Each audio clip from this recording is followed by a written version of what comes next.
Hello. Hello, good morning, good afternoon, and good night to everyone who's joined us. My name is Brittany Main, and I am with the Alliance of Small Island States team.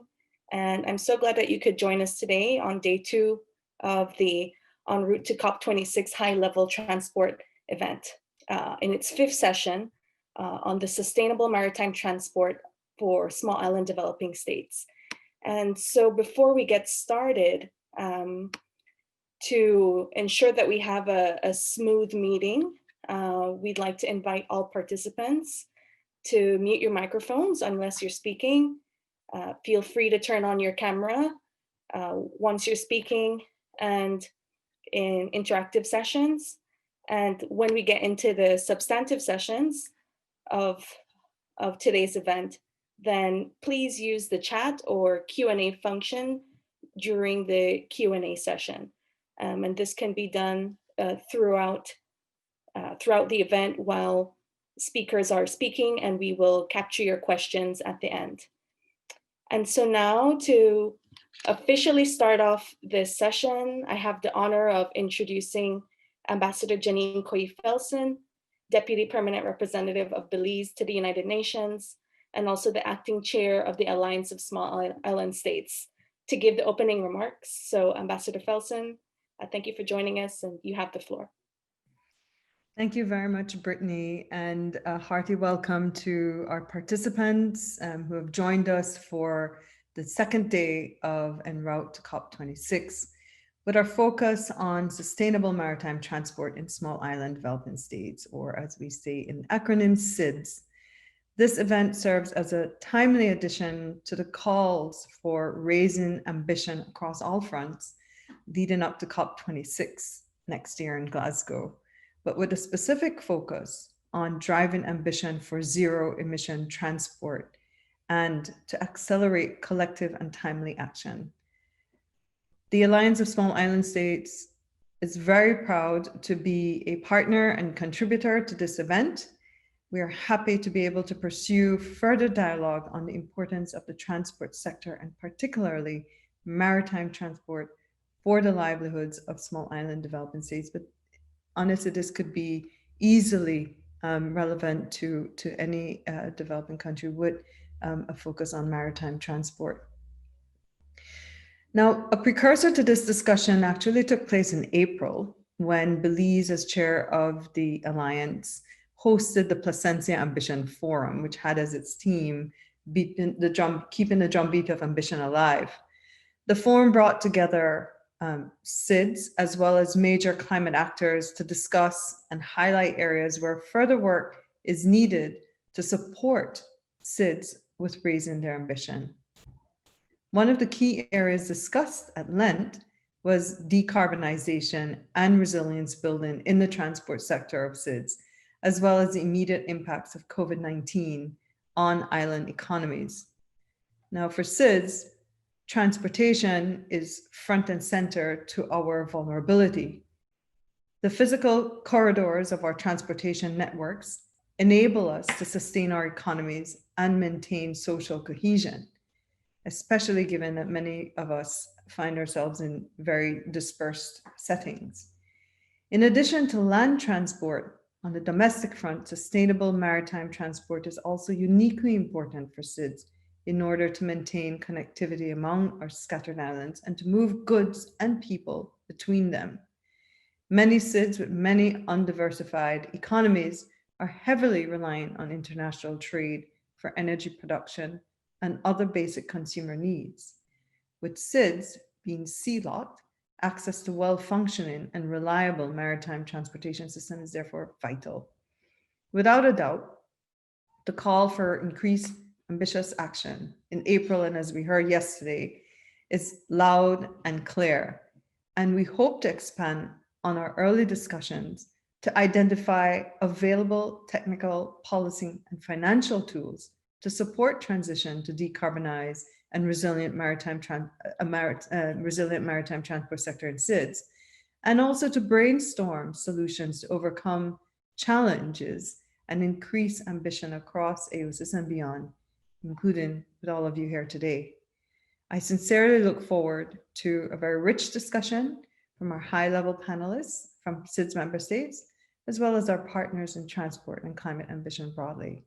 It is my pleasure now to give the floor back to Brittany, who will be moderating session 1 on understanding SIDS challenges in maritime transport. Brittany? Thank you, Ambassador Felsen. And really thank you for your opening words and laying out the heart of this event, which is to drive ambition in this fast growing sector. And, the deep vulnerabilities that SIDS face, if the transport sector emissions continue to go unchecked. So thank you very much for opening that up for us. And so as Ambassador Felsen mentioned, this event will consist of 2 sessions. Will be divided into 2 segments. The first, which she introduced, on understanding SIDS challenges in the maritime transport space and reflecting on regional barriers to ambition in this space. And the second segment of this session will really focus on bridging some of the technical policy and financial solutions to improve current sustainable maritime transport practices in SIDS. And so with that said, to have no further delay, I'd like to open the first segment of the session on understanding SIDS challenges in maritime transport, where we'll get to hear from the voices of small islands and small island nations of all 3 regions of small island developing states. And before we get started, I'd just like to give a quick reminder to post your questions in the chat or in the Q&A function as speakers are going on, and we'll try to get capture your remarks and your questions as we go along. And so to start off this segment and to reflect on the overall and global outlook on maritime transport, demand, and on carbon emissions, I have the honor to introduce Ms. Wei Xianing, advisor at the Sustainable Transport and Global Outreach at the International Transport Forum, ITF, at the Organization for Economic Cooperation and Development, the OECD. So pleased to have you, Ms. Wei Xian, and you have the floor. Thank you very much. Thank you, Brittany. Thank you very much for this opportunity for the ITF to share some of our work on decarbonizing maritime transport. Next slide, please. And so for those who are unfamiliar with the International Transport Forum, we are an intergovernmental organization at the OECD, but we are politically independent, which means we do have a lot more member countries than the OECD. We currently have 62 member countries on 5 continents, and we are also expanding our work in different regions at the moment. We're also the only global transport body with a mandate for all modes, including maritime transport. And one of our key focus areas has been decarbonization of the sector over the past few years. And this is something that I'll be focusing on in my presentation today to give a global outlook on the CO2 emissions trends of the maritime sector. Next slide, please. And so at the ITF, we do a lot of projections in transport demand and in CO2 emissions, as well as other pollutant emissions. And in our outlook projections, we have found that maritime shipping will remain to be the largest contributor to global ton kilometers. And I just want to remind everyone that these are our pre-COVID-19 projections.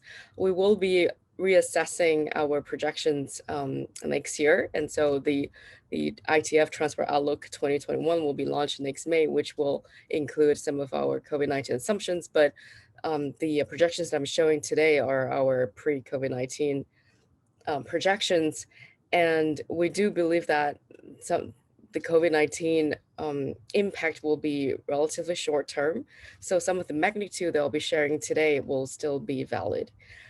And so going back to this slide again, ships will carry more than 3/4 of all goods movements by 2050. And as you can see from the slide, maritime shipping will still remain to be the largest contributor to by 2050, and the remaining goods will be transported by roads or rail.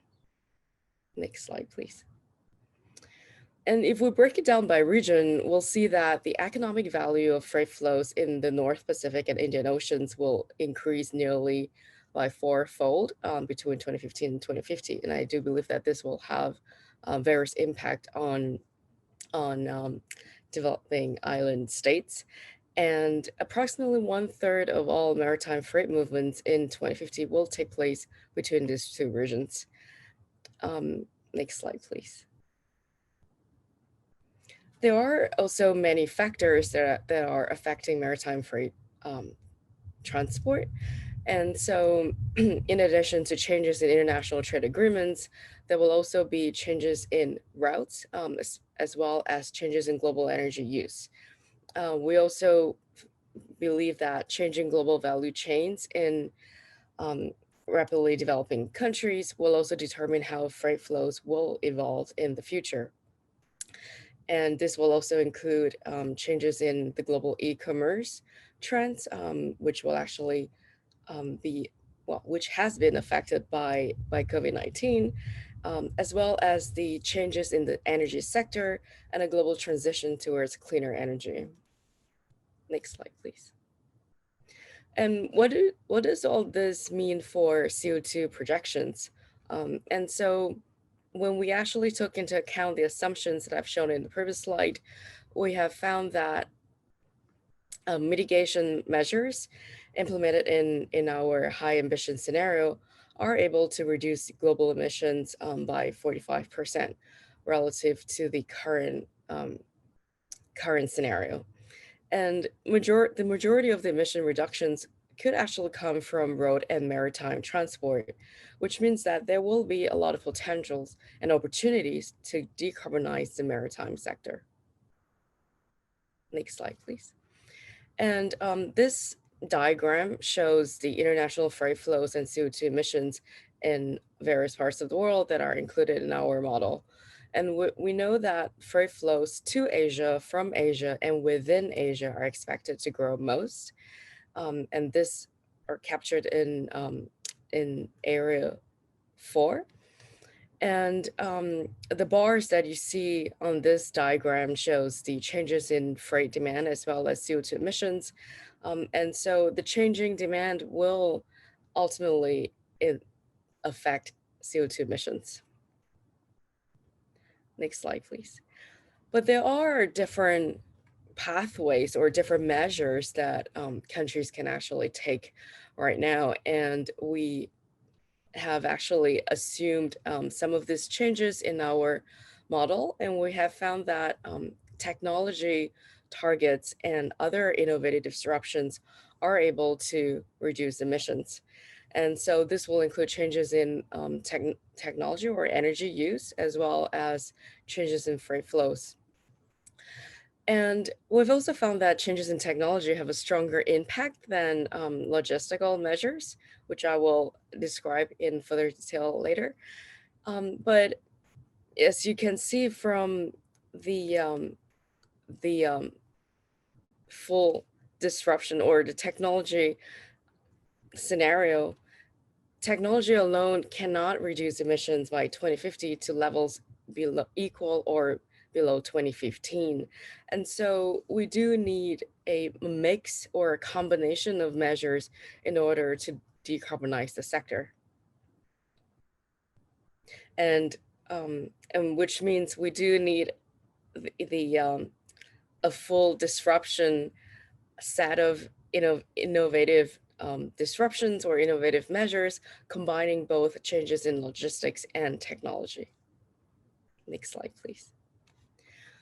And at the ITF, in addition to modeling global projections, we've also done some specific case studies on ways to decarbonize maritime transport in different regions.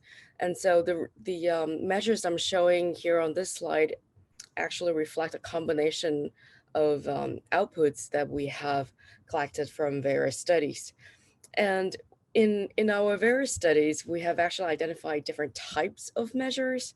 And so there are technology measures that will improve energy efficiency, which will include both changes in vessel design as well as operational measures. So increases in ship capacity and ship size, or smoother ship-port interfaces, and slow steaming, which means decreasing the speed of movement. And of course, there are low carbon fuels as well, that are very promising in the sector. And for countries that are operators looking at the various choices or the different alternatives of low carbon fuels, there are in fact 4 different factors that will need to be considered. And so the first is the energy density of fuels, which is very critical for long distance transportation, as well as the greenhouse gas emissions intensity, which will be required to be measured and evaluated in order to meet climate goals, and the potential to scale up production. And the fourth factor, which is also one of the most important factors, is the cost prospects. Well, how much would it actually cost to change, to switch to low carbon fuels? Next slide, please. And so on this slide, I'm showing the range of low carbon fuel options. And we have found that biofuels, electricity, and hydrogen, as well as ammonia, are promising options. But for electricity, I think this will only be more cost effective for short distance maritime transport or shipping. And we also need to consider the source of energy. So if the low carbon fuel options are produced with low carbon energy and renewable carbon, this could actually have a very promising impact on the sector as a whole. Next slide, please. And so in general, we have 3 different types of recommendations for countries or operators looking to reduce emissions in the maritime sector. And the first step is to actually set a clear, ambitious emissions reduction target. And this could be aligned with global standards and global targets set by the IMO, and combined with the actions and measures that are necessary to drive decarbonization of the sector. And at the ITF, we do have a comprehensive set of policy measures that we've provided to our member countries to select from. And it's really important to also identify financing incentives that will match the actions or measures that are required to advance the decarbonization of maritime shipping. Next slide, please. And some more specific measures that we have identified from some of our case studies also include increasing energy efficiency of new and existing ships, and to leverage public sector procurement to stimulate the electrification of short distance shipping.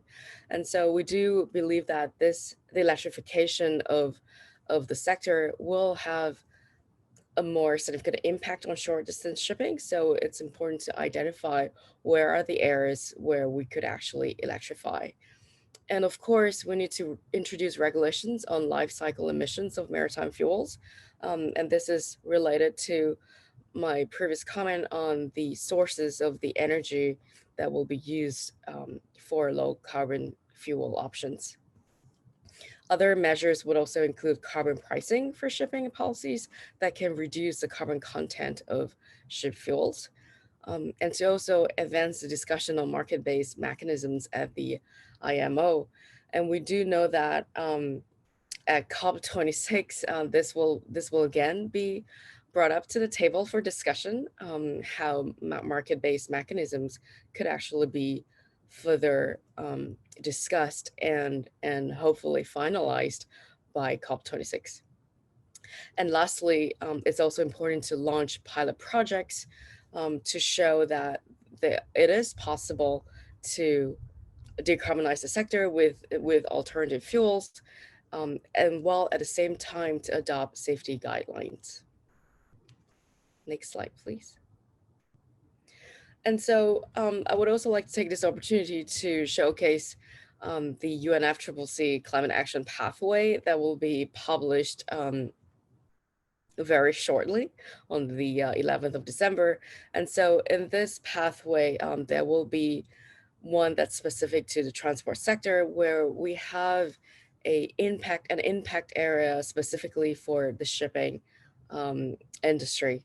And so this pathway actually encompasses a series of measures and actions to help decarbonize the sector by 2040, actually.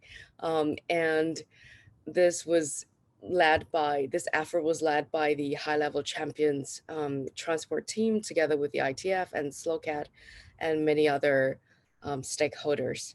And within this pathway to decarbonize shipping, we have identified three main areas. So the infrastructure changes that will be necessary, systematic and operational measures that will have to be implemented, as well as changes in vessel design.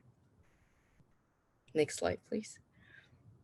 And so for additional information, I would encourage you to visit our website, where you can have a look at more of our publications in this area, not just on decarbonizing the sector, but other sustainable measures, as well as changes in trade flows. So thank you very much, and I'm happy to take any questions. Thank you. Thank you very much, Wei Xian. Of course, it's always great to have the overview of what is happening globally, and it's very interesting to see that the decarbonization of the sector, it can't be curbed by technology alone by 2050, as you rightly said. And so we definitely look forward to seeing the publication of the climate action pathway on transport to get a better idea of the different recommendations. I would like to open the floor to anyone that had any questions. Like I mentioned, you are more than welcome to put your questions in the chat or use the Q&A function. And if not, then feel free to put them in the chat, and we can always refer to them at the end of the session. But if there are no questions for Ms. Wei Xian from the ITF, then I would like to introduce our second speaker. Okay, thank you. I see a question here from Ambassador Janine Felsen. Is there information on whether freight transport refers to distant water fleet? And perhaps this is something that could be addressed. And if so, what is the concentration of ownership of that distant water fleet?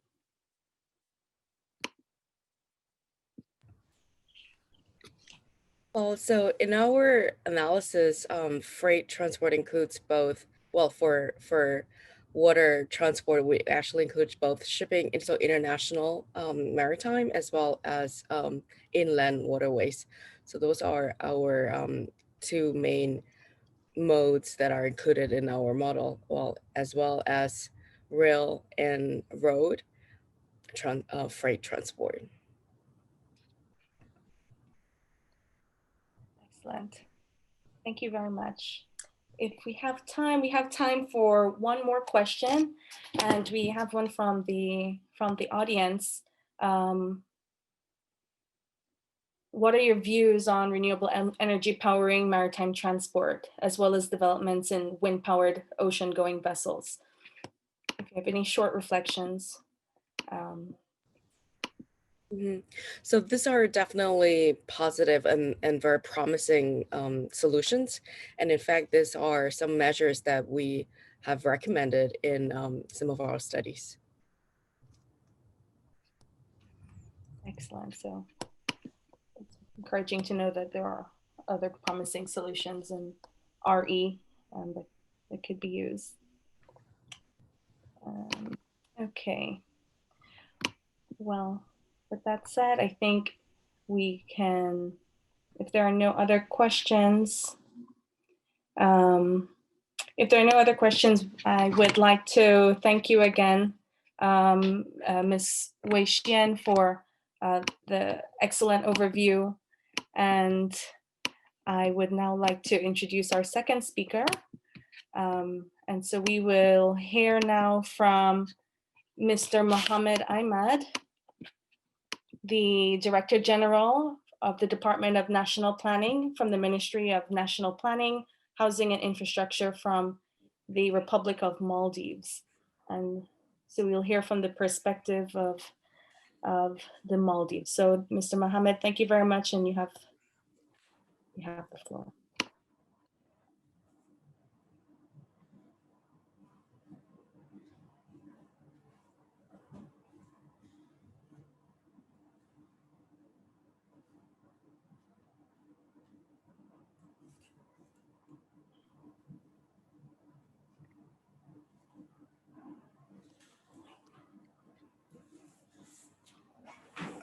Thank you very much, Brittany.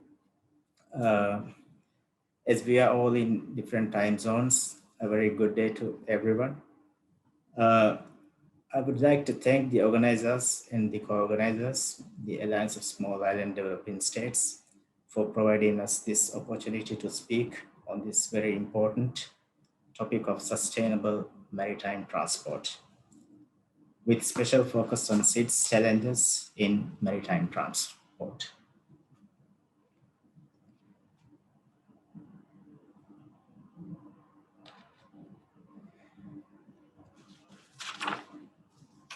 In my presentation today, I'll be talking about how sustainable transport opportunities are sought here in the Maldives, the main challenges and the barriers we face, as well as the key needs in our national context.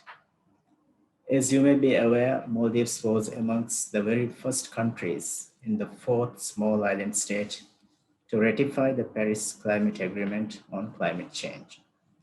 Low-lying small island states face catastrophic consequences due to climate change, and we continue with irreversible ecological and economic consequences.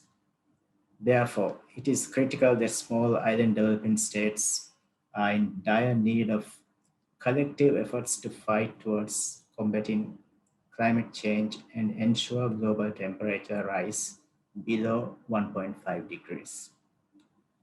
With these few remarks, let me continue with my presentation.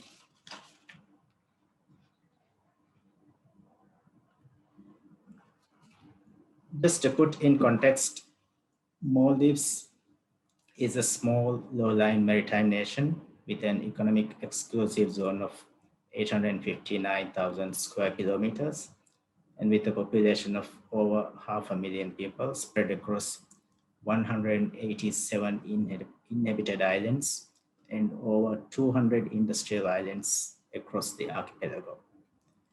Maldives is located on a strategic global trade route linking Asia, the Middle East, and Europe, and from the very beginning relied on maritime transport for trade and travel. Due to the vulnerability and remoteness of the islands, and to cater for the social economic needs of the population, it is important to have reliable and improved connectivity to link with the capital and the international airport, which is the main gateway to Maldives. In terms of that connectivity and inclusivity, it is very important that we need to ensure that there is inclusivity in all regions of the country by connecting the people and services. Social and economic growth for a country that depends on mainly imports, there is a need to accelerate the economic growth by encouraging people to actively contribute to the economy, which affects the social growth of the community. And for this, we need to improve the efficiency of the maritime transport in delivery of public services so as to improve mobility and accessibility for all citizens.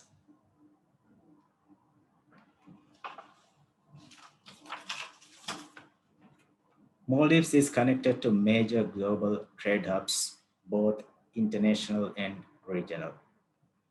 Connectivity to global markets, it is necessary to ensure stable supply of food and raw materials to sustain the population and economy. In the past, Maldives was renowned as a regional leader in the shipping industry. In the South Asia region, however, the industry has been in decline for the past few decades. In the absence of national emission control standards, adoption of more energy efficient and sustainable technologies has been slow in this sector. There are 3 international ports in the country. The share of cargo handled at the northern and southern ports are marginal compared to that of the central port. And this is due to limited space availability in the capital Male, where the port is currently located. Physical and operational expansion is constrained.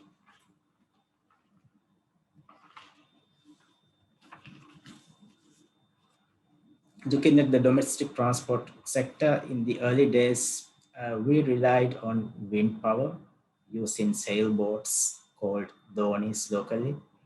And with the introduction of mechanized fishing boats and opening up of the country for tourism in the early 70s, the maritime transport sector shifted to a new level to meet the demands of the growing economy. Domestic maritime sector currently constitutes public atoll ferry services, high-speed ferry services, and provided by private sectors, private operators, charter services, as well as tourist transfer services to resorts by the resort operators themselves. In addition, cargo distribution services to outer atolls from the main international port in the capital are being carried out by private boat operators. In terms of cargo ferry services, it lacks efficiency and affordability in cargo distribution and has limited storage capacity at local island level. The debulk cargo from the entry ports are redistributed through the intermediary port to individual islands. As I mentioned, more than 187 inhabited islands. This is done in most cases using chartered vessels since there is no system in place for domestic cargo distribution. And this makes domestic shipping costly and less affordable for small businesses, and therefore establishing an efficient and affordable system for domestic cargo distribution and improving local storage and handling and capacity urgent needs in domestic shipping sector for the country. And I believe this will be relevant for all small island developing states as well. With the inter-island passenger ferry services, people are able to access public services such as schools, health facilities, banking, and other services, and enhance the connectivity between the island communities. Some of the disadvantages include the low passenger and cargo volumes that result in high cost of operation in transport, and this actually limits the growth of the sector. This is an increase, there's an increase in need and expectation for higher speed, greater connectivity and reliability in the domestic transport. In terms of current developments, we have a national spatial plan and also a long-term development strategy. Under decentralized governance, we are moving away from a centralized planning approach to a more decentralized system through a regional development strategy.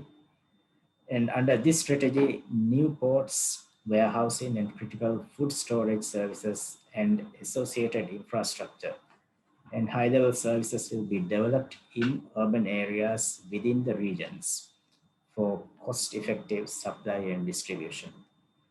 This network will significantly improve the inter-island connectivity of people, goods, and services. In addition, some of the recent initiatives include the launch of the Maldives state shipping, and this was launched early this year, and it is still in a very infant stage. And we have a project that was initiated very recently to relocate the Malé commercial harbor, the main port of the country, because right now the current location, it is very constrained and there is no options for further development, both physically as well. Public sector investment program in 2021 has budget allocations for development of maritime transport infrastructure, which includes ports, harbors, and terminals as well. The Maldives National Public Ferry Network will be launched in 2021. This is one of the largest commitments by the government of Maldives to ensure that all Maldivian citizens are connected to the country's economic infrastructure and also social services through an efficient, reliable, convenient, and sustainable national public ferry system, and under the policy of strengthening of the maritime infrastructure and services to enhance socio-economic growth. As we introduce these new services, utmost care has been taken to minimize and reduce the impacts of these developments, to mitigate and reduce the environmental impacts, to achieve sustainability goals.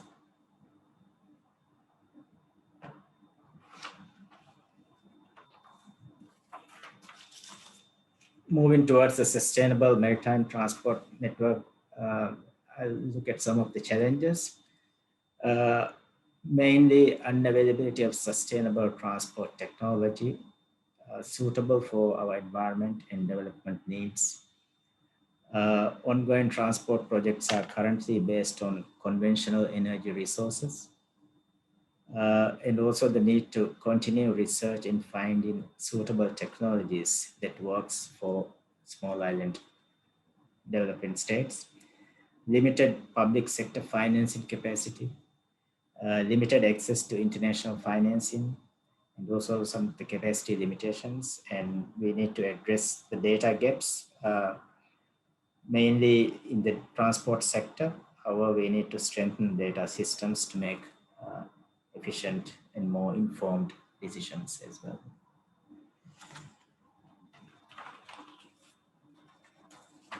In terms of global commitments, I would like to highlight that Maldives is fully committed to fulfilling the responsibilities agreed under the global climate agreements. And Maldives intends to reduce its share of emissions by 24% from business as usual by 2030, of course, with the support of the international community, and also as part of fulfilling our responsibilities under the climate agreements, including the Paris Agreement. And we are also adopting environmental standards in the design of boats to reduce fuel consumption, and also exploring ways to reduce drag in hull design, and also using the best available and most suitable technologies to achieve sustainable development. And our aim is to adapt to the best available options as and when they are available to ensure sustainability.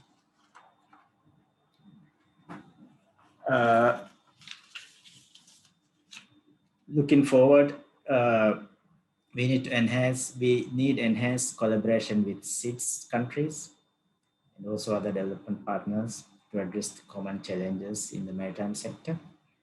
And also we require the continued support from the international development partners, especially in funding and research, addressing the financing gaps, technical support, technology transfer and also capacity building, which is very, very important.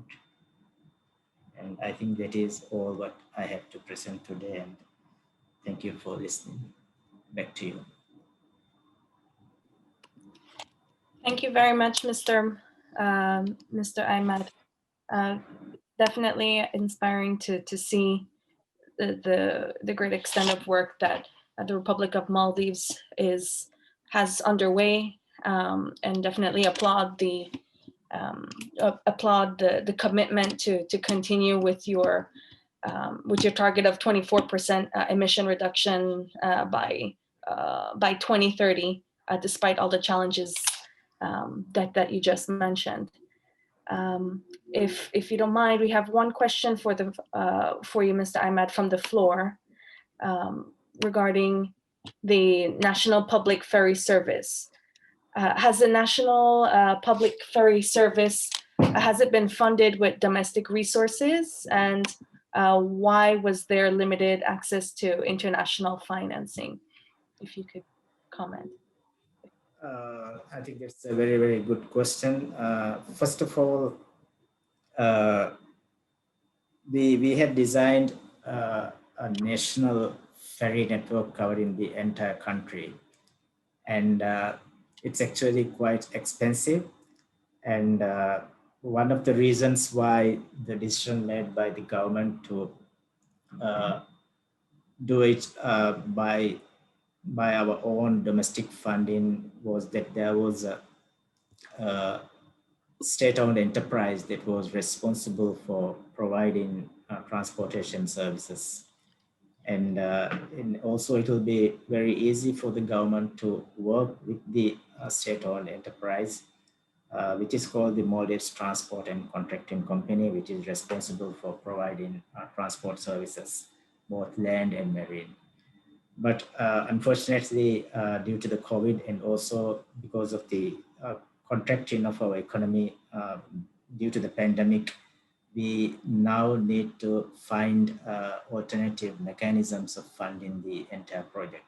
So we believe that we do not have enough funding available now, and that even in the next 2 to 3 years, we will not be able to get this through the domestic funding sources.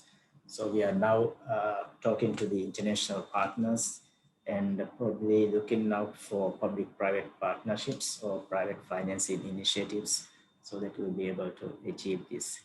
And I think with that, we'll be able to bring in new technologies to mitigate and also reduce the carbon emission with that, because this will definitely bring in more technical expertise if we try to employ public-private partners in this. Thank you very much for your response. I think it's definitely clear to see the benefits of public-private partnerships and how you may be able to scale up your efforts in the Maldives. And just a quick comment from your presentation. It shows how the response to transport sits in the cross-section of climate and sustainable development. And it brings together the endemic challenges for SIDS in detailing with a complex of interconnected issues that require an integrated approach and solution. So I think your experience in the Maldives really reflected that. And I'd just like to say thank you again for sharing your views on this. And thank you very much as well as to the participants for the questions. I think that really made some things clear.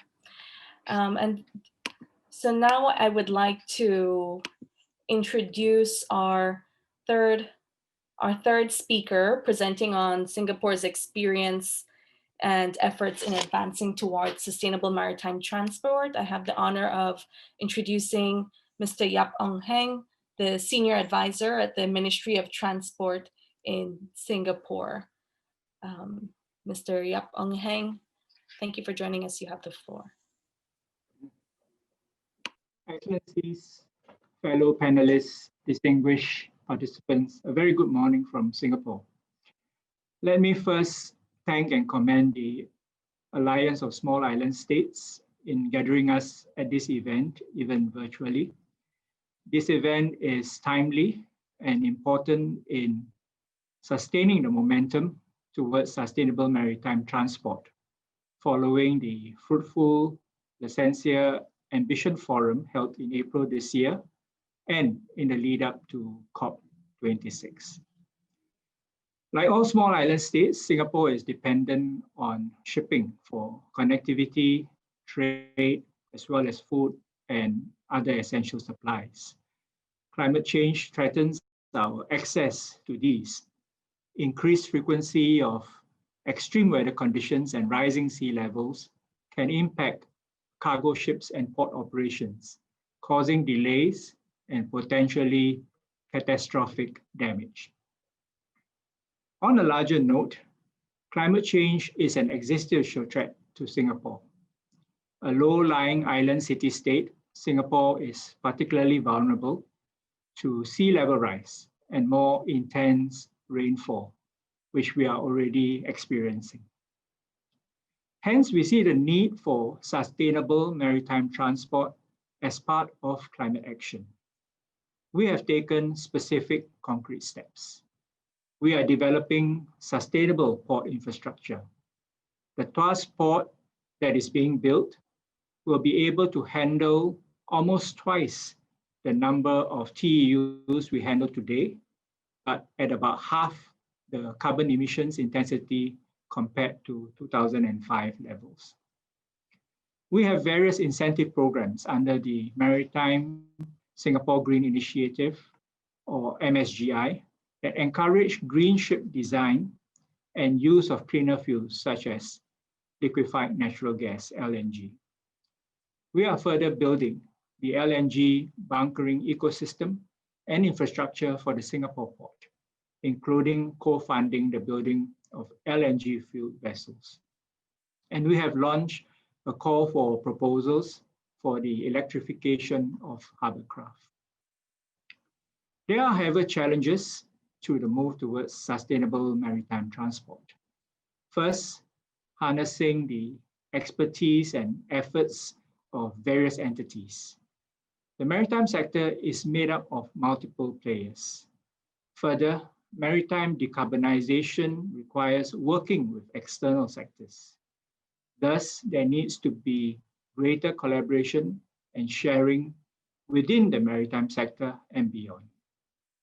Second, funding. To reduce emissions, shipping will have to develop new fuels and technologies and on a commercial scale. However, this requires heavy investment, especially at the infancy stage. Furthermore, countries and entities have varying access to financial resources. There needs to be innovative ways to fund the R&D and adoption.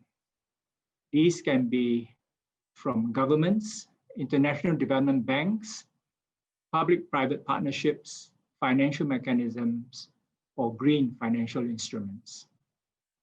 Third, different regions and groupings having unique features and circumstances, such as being alternative energy constrained or lacking natural resources. Maritime decarbonization solutions must therefore be bespoke to meet their special requirements.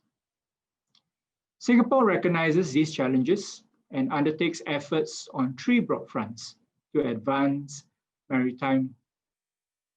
sustainable maritime transport. First, Singapore is committed to and supports the IMO's leadership in reducing greenhouse gas emissions from international shipping on a global basis. International shipping and climate change are both transboundary and global. Hence, a globally coordinated multi-stakeholder approach led by the IMO is crucial to develop measures to decarbonize international shipping. There are also various seemingly disparate initiatives on maritime decarbonization at the national and regional levels. By connecting the dots through the IMO, we can reduce duplication of costs and achieve much more.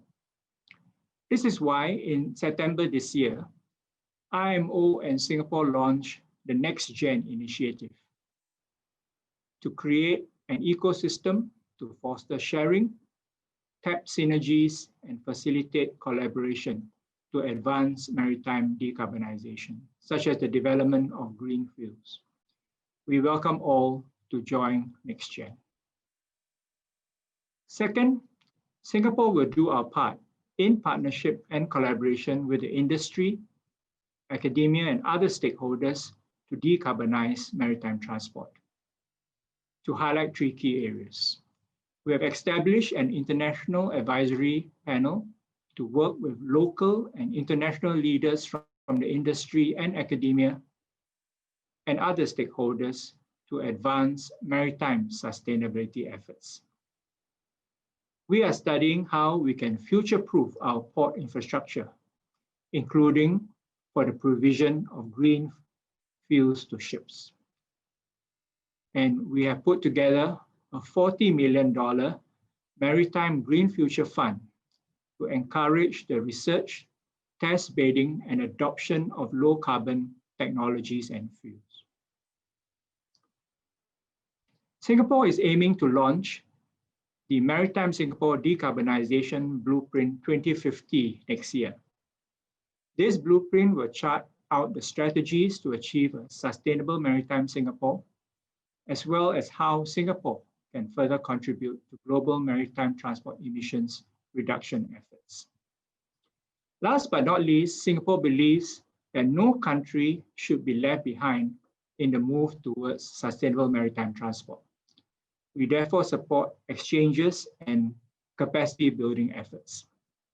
Singapore shares our experiences in decarbonizing maritime transport with SIDS and other developing countries through training programs and workshops, such as the one on the development of and implementation of maritime energy efficiency and emission strategies.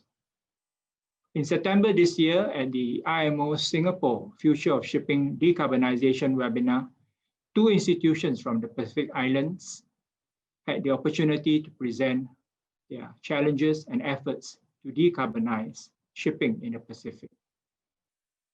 We are pleased to share that the IMO Singapore Future of Shipping Conference will take place in April 2021 in Singapore, with the focus on decarbonization and digitalization. We hope you can join us then.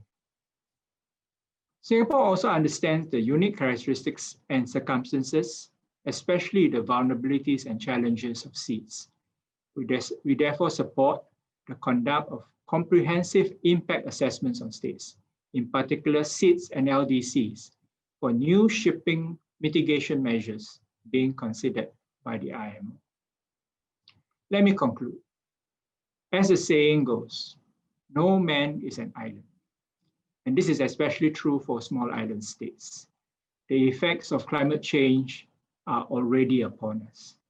Hence, for Singapore, maritime decarbonization remains a high priority, even as we deal with the immediate challenges of COVID-19. Indeed, each and every one must strive for greater climate action, with stronger coordination and cooperation. We should keep the conversation going and inspirations flowing, including in forums such as these. Thank you.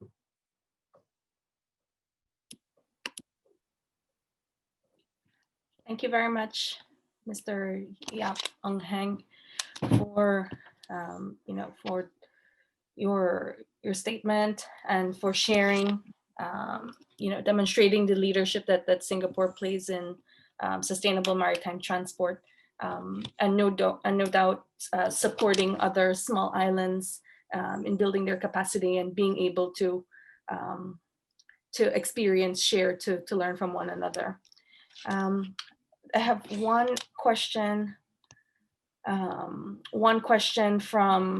the floor, which is actually one of my own as well, with regards to the Next Gen the IMO Singapore Next Gen multi-stakeholder. How does one get involved in that? And yes, how does one get involved with that?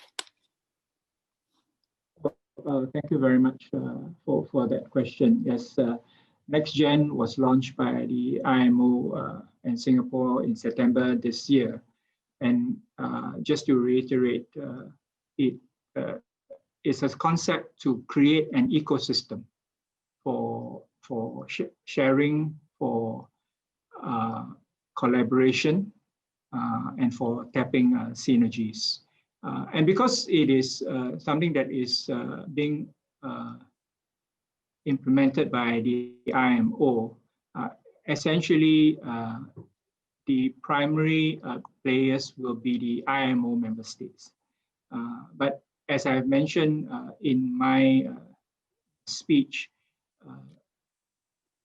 when we look at maritime decarbonization initiatives, all the stakeholders have to be involved. And the stakeholders, whether they are ship operators or whether they are manufacturers and so on, they can join the Next Gen through the IMO member states. So we see, in fact, groups of states with industry participants and so on, providing their maritime decarbonization projects to the IMO, for IMO to work out a map of all these projects and put it out to all IMO member states for them to see how they can further collaboration on these projects. Thank you very much, then.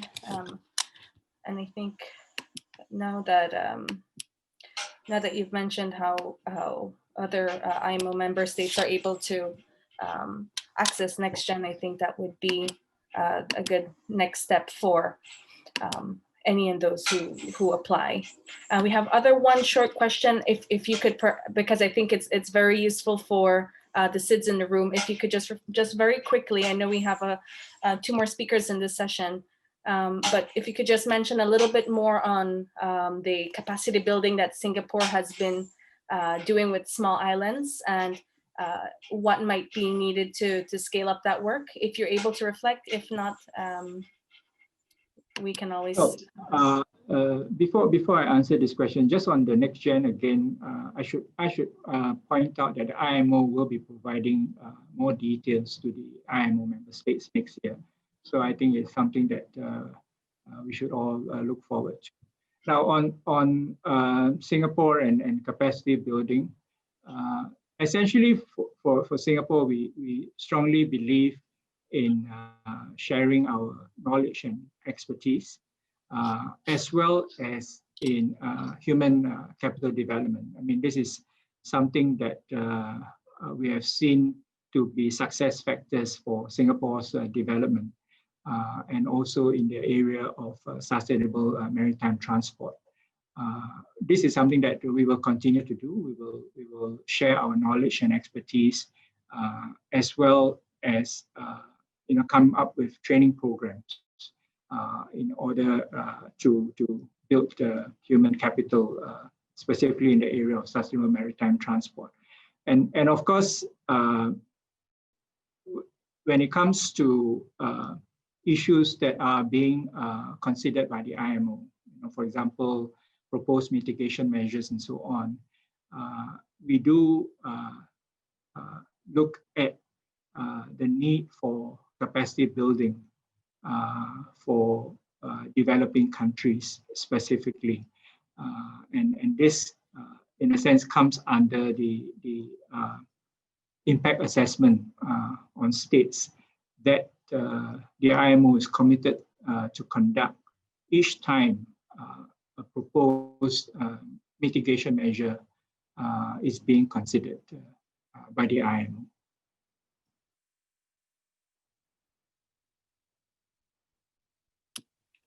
Thank you. If there's interest, we can of course provide more details on our workshops and and training programs. If I wouldn't be able to give you the details now, but if there's interest, something that we can certainly provide. Yes, thank you very much. I think that's that was definitely the idea of our participants who had this question, was the interest to engage in some of these capacity building and human resource capacity building that Singapore has started. And so definitely we can collaborate offline to see how the Alliance can help support and bridge those type of initiatives. So thank you very much once again, Mr. Yap Ang Heng. And I would like to introduce our other panelists of this segment, getting some interesting reflections from the Caribbean and the potential and from the Caribbean and some initiatives happening in this region. I'd like to introduce Mr. Stefan Nanan, Senior Instructor, Program Coordinator, and Greenhouse Gas Inventory and Greenhouse Gas Advisor at the Maritime Technology Cooperation Center of the Caribbean at the University of Trinidad and Tobago. Thanks for joining us, Mr. Nanan. It's all yours. Hi, Brittany, thank you. And thank you to the Alliance of Small Island States for inviting MTCC Caribbean to present at the event. So my discussion this evening deals with, I want to give a brief overview of MTCC Caribbean's work in the Caribbean region, the key findings of the pilot projects implemented by MTCC Caribbean, the relevance of the maritime sector to the region in reducing GHG emissions from transportation, and barriers to the implementation of sustainable shipping initiatives in the region.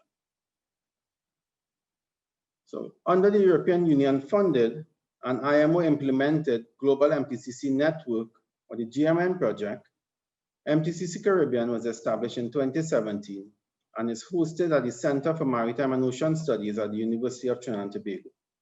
The primary objective of the GMN project, formerly titled Capacity Building for Climate Change Mitigation in the Maritime Industry, is to support developing countries in limiting and reducing GHG emissions from their shipping sector. The capacity building initiatives undertaken by MTCC Caribbean included 2 regional workshops, 7 sub-regional workshops, and 1 recently completed regional webinar series. These activities aim to address the implementation of MARPOL Annex 6 and the uptake of emissions control and energy efficient technologies in the region. MTCC Caribbean also included in the capacity building initiatives with the implementation of 2 pilot projects. 16 countries fall under the sphere of MTCC Caribbean's activities, extending from the Bahamas and Belize into the north to Suriname and Guyana in South America. These including developing countries, including small island developing states. With its proximity to Panama, the Caribbean region is located at the intersection of major east-west and north-south global maritime trading routes. While the Caribbean islands themselves heavily depend on maritime transport for trade, by virtue of their geographical location, they also form attractive transshipment hubs, hub port networks to serve the Atlantic side of the Americas. Some islands have well-developed modern port infrastructure and offer their services as global and sub-regional transshipment hubs. The maritime traffic footprint of the Caribbean Sea at any given time is approximately 4,200 vessels. The MTCC Caribbean pilot projects involved the uptake of ship energy efficient technologies on ships operating in the region, and the establishment of a fuel consumption data collection and reporting system in line with the IMO regulations. The key outcomes of these projects included the generation of the first maritime GHG emissions baseline, the status of energy efficient technologies used on board, and the first energy efficiency operational index baseline assessment of ships calling at the Caribbean ports. Also established was a regional online voluntary fuel reporting system for the region and maritime energy efficiency focal points in each of the 16 countries were established. Some of the key findings from the results of the pilots project show that the average age of the vessels operating in the region is 11 years. The emission control and energy efficiency measures used on board are mature technologies with very limited uptake of newer technologies. HFO continues to be the dominant fuel used, with approximately 70% of the vessels using as the only fuel or in combination with distillates. And CO2 emissions from the ships reporting was approximately 1 million tons between June 2017 and May 2019. In most of the Caribbean nations, transportation is definitely a priority sector, only second to power generation. In some of the Caribbean countries, GHG emissions due to transport can account for as much as 45% of all GHG emissions. This means that reduction in emissions from any mode of their transportation network can assist in meeting their overall energy reduction targets, emission reduction targets. However, a review of the Caribbean key NDC indicators will show that most islands have not set an emission reduction target nor strategies specific to the maritime sector. So there's definitely potential for incorporating maritime emission reduction strategies in the NDCs of the Caribbean countries. The strategic approach can be threefold through the uptake of new technologies.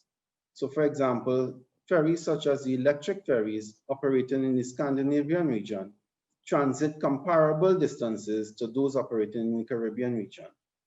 There's also the potential to expand the maritime element of the multimodal transportation networks through expanded ferry operations and more short sea shipping. The third approach involves reduction in emissions from port operations by making port operations more efficient, introducing incentives for greener ships, providing shore-based power, and incorporating renewable energies in the energy mix for maritime operations. Some Caribbean countries are also relatively large ship registries, and the adoption of low to zero carbon sea transportation technologies at home could have a ripple effect across international shipping. However, there are a number of challenges facing the implementation of sustainable shipping initiatives in the Caribbean region. During the capacity building workshops, the majority of maritime administration representatives expressed a lack of capacity for the implementation of MARPOL Annex 6. There is limited interministerial and intra-regional cooperation on climate action. There's a lack of tangible data for high-level ambition targets. Data sharing within the sector continues to be a major challenge. Fuel data also tends to be aggregated, combining all fuel usage, both for road and maritime transportation. This often leads to an underestimation of the potential GHG emissions reduction from the maritime sector. Lack of finance has been identified as a major barrier to the implementation of low carbon technologies, and applying for climate funding also requires a special skill set that is limited in most Caribbean countries. And finally, there has been a need for greater access to maritime education, training, and applied research. So Brittany, hopefully I stayed within my time.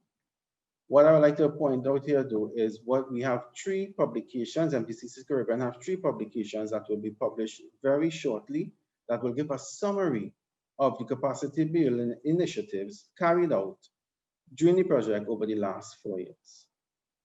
I thank you for your attention, and I'm open to any questions. Thank you. Thank you very much, Stefan. And thank you. Also appreciate staying within your time. You're very much so within your time. And thank you for showing the very interesting initiatives within the Caribbean region, and particularly from MTCC Caribbean. It's nice to see a parallel approach of capacity building within the 12 countries. And I can see that there may be room for for collaboration across the different SIDS regions who are leaders in this area. And it's good to see that the Caribbean, growing in its leadership, and expanding its assessments and fuel reporting systems, which I know is typically challenging in terms of data in all developing countries. So it's very very encouraging to see. I would like to invite, okay, there is a question. Is there a scope for CARICOM to coordinate around this sector? And in other words, does the effort need high-level political attention for it to be scaled? Yes, Brittany, this is correct. This has been one of the drives from our director, Mrs. Vivian Rambra Parasarat, and our deputy director, Captain Sukjit Singh. Right, they have been driving at the regional administrations and also at the CARICOM states, right, to get this onto the agenda, to get the maritime, bring some kind of recognition on what is possible for the maritime sector and what is might be required to help the Caribbean states in ensuring sustainable shipping.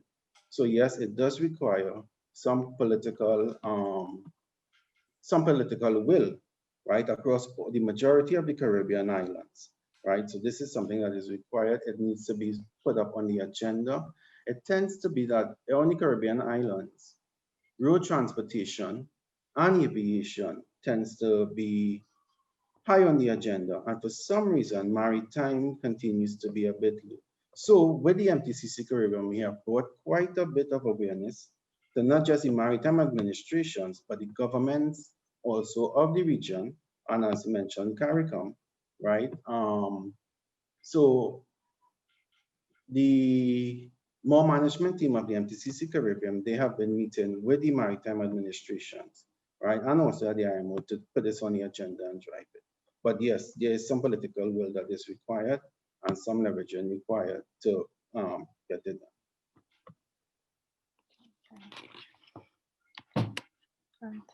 Thank you for thank you for your very clear response to that. And I think, of course, it's also reflected by the fact, like you mentioned also in your presentation, the underrepresentation of maritime transport targets in NDCs, and I think that it shows where it's at in terms of political attention. But definitely can see that it's one of the areas that have the most potential in the region and across all SIDS. So we hope that could change for this next course of NDCs and just in general, work being done in the region. So thank you again, Stefan, for your very interesting presentation of work in the region and your own and some of the own recommendations from MTCC. I know that we're a little bit behind. We had a short delay in to start the session. However, I would now like to introduce our last speaker for session one, for segment one. Showing us another very interesting initiative in the Pacific region, particularly in the Republic of the Marshall Islands. So I'm pleased to introduce Mr. Raphael Held, Technical Advisor in the Transitioning to Low Carbon Sea Transport Project in Republic of Marshall Islands. Thank you very much, Brittany. Greetings from the Marshall Islands, Yakwe in Ralep, as we say here in Majuro, in Micronesia. Today, we are very honored to be part of this virtual event. And I'm sitting here on my right side, my colleague, Ms. Janina Laurent. She will brief you a little bit about the forthcomings in our low carbon sea transport project in the policy component. And I will start with a short overview what we are doing here. We're talking on behalf of the German International Corporation, GIZ, and the Ministry of Transport, Communication and Information Technologies in the Marshall Islands. So we can go to the first slide, please. So the project started in the year 2017 and will be concluded most likely in the year 2022 or 2023. In overall, we are working on 3 different components. The 2 components we are already very active in, and how we started is the transportation within atolls. As you might know, the Marshall Islands consist of 29 atolls in a very vast ocean area. In total, the country is about 2 million square kilometers, and only 1,000 of this ocean area is covered with land in the form of mostly ring atolls. So we're working on the transportation within the atolls. At the same time, we're working on the transportation between the different atolls. And this transportation is mostly provided from the government, from the main atoll Majuro, in which we also are based as a project team. At the same time, which is now picking up with the efforts from my colleague Janina, we're working on a political component to support the Marshall Islands as a member of the Shipping High Ambition Coalition at IMO and UNFCCC meetings. So as you see in the next slide, we work with different entities here in the Marshall Islands. It is not only the Ministry of Transportation, we also have a technical support from a University of Applied Sciences in North Germany, Emden Leer, and we do work with the local boat building yard that until now has been building traditional Marshallese canoes, Karaka, Tippanol, and we also do work with the independent diplomats that provide political assistance in the maritime context to the Ministry of Foreign Affairs here in the Marshall Islands. You can see our colleagues here. Unfortunately, we miss one colleague here. He's based in Fiji. Our project director, Mr. Dominik Borowski, is currently based in Germany due to the pandemic. And we are here working on site in Metro since over 3 years now. The short-term benefits, if we have a look onto the next slide, the short-term benefits of the project should be a support for the Marshall Islands to support them in their national determined contribution commitment to cut down greenhouse gas emissions in sea transportation. Of course, we want to immediately provide the neighboring atolls with cost-efficient sea transport. If we can just, if we can just move to the next slide to make it more understandable for the audience. Thank you very much. And we want to enhance capacity and carry out maritime training in both engineering and navigation. And we already started with capacity building here in Metro. On the long term, we want to support RMI as a leading nation in sustainable sea transportation throughout the Pacific.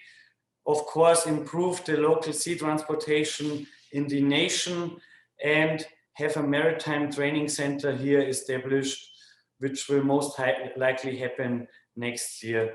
In the next slide, you can see an overview of the main implementing partner, One Island in Marshall, short WAM canoes of the Marshall Islands. WAM is carrying out maritime training since approximately 10 years now with youth and young Marshallese who are interested in learning the traditional boat building skills and work and carpentry work. As you can see, we supplemented the workshop of WAM. We provided a slipway and a new workshop. And in this workshop, as we can see in the next slide, we started a 3-year-long lasting boat building program in which we want to help WAM to develop designs that are not only based on the local nutritious breadfruit tree, but furthermore provide very efficient options for the people in the different atolls to collect the local copra, which is dried coconut and one very critical element of the local economy. So over the time until the end of the project, we onwards will continuously improve the design, and even only after 10 years now, one by themselves is able to build 1 canoe per week at a very low budget. And this will allow us to cut down emissions, which are to a very high percentage in this nation caused by the usage of outboard engines. And fuel in the neighboring atolls is extremely expensive. We're talking about $10 for 1 gallon of gasoline. So the next 2 slides give you a little bit an idea what we've been building here. On the left side, you see the one design, the one catamaran, which is able to carry approximately 700. Right side, you see the so-called Rob Danny design, which apparently is very, very reasonable for fishing. And fishing, of course, here plays a very major role in the nationwide economy as well. We have a few more pictures of this in the next slide, and then I think we would just continue with the next component to brief you on this. If we can go one. Okay, here you can see a few more details about the building method of those catamarans and of the proa. And then I would brief you shortly on our inter-atoll component. So what you see on the next slide is a typical 500 gross tonnage motor vessel, which is run by the Marshall Island governmental owned shipping corporation. According to the Act, the Marshall Island Shipping Corporation needs to supply the neighboring atolls with construction material and food. Passengers collect copra on the inbound trip 2 or 3 times a year, depending on the distance from the capital. And now we are about to develop a standard government ship that can be based and that can harness much more the renewable energies that are available here in the Marshall Islands, since we are in the area of pretty much constant northeasterly trade winds. On the next slide, you can see how we went about this, and jointly with our partners, also in Germany with the University of Applied Sciences, Emden-Leer, we developed modification measures for the already existing government ships in order to cut down the emissions according to the NDC commitment from the government.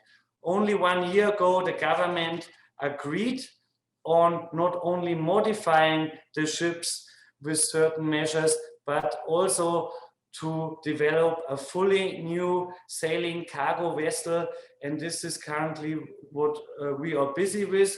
On the next slide, we can show you a preliminary design with the Indosail rigged cargo vessel, approximately a length of 40 meters and the capability to carry approximately 170 metric tons of cargo. The ship is currently in the design phase, which will be finished in January 2021.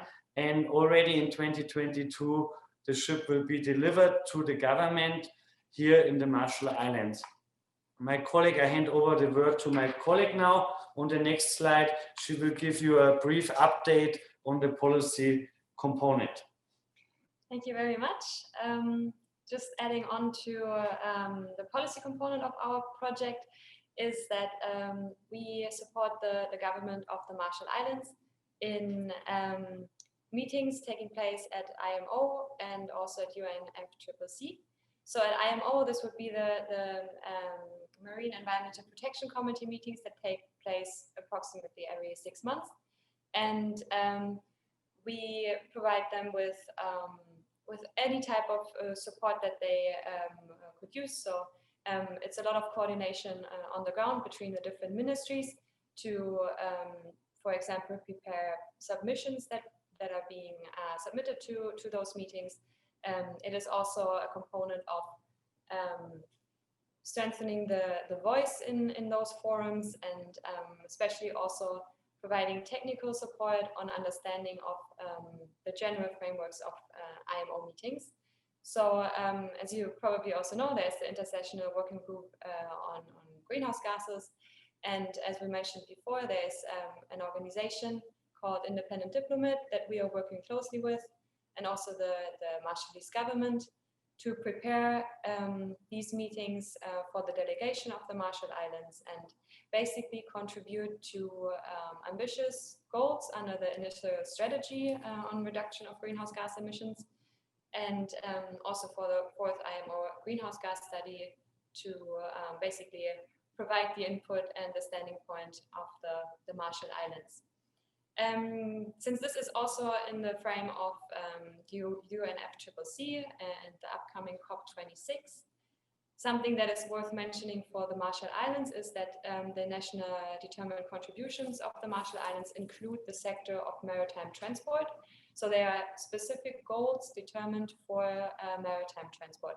And as far as we know, the Marshall Islands are the only country worldwide where the maritime sector is specifically selected as one of the ambition. So our project is contributing to meet those targets and to basically also try on a high level policy meeting create awareness worldwide to work in the maritime sector under the UNFCCC.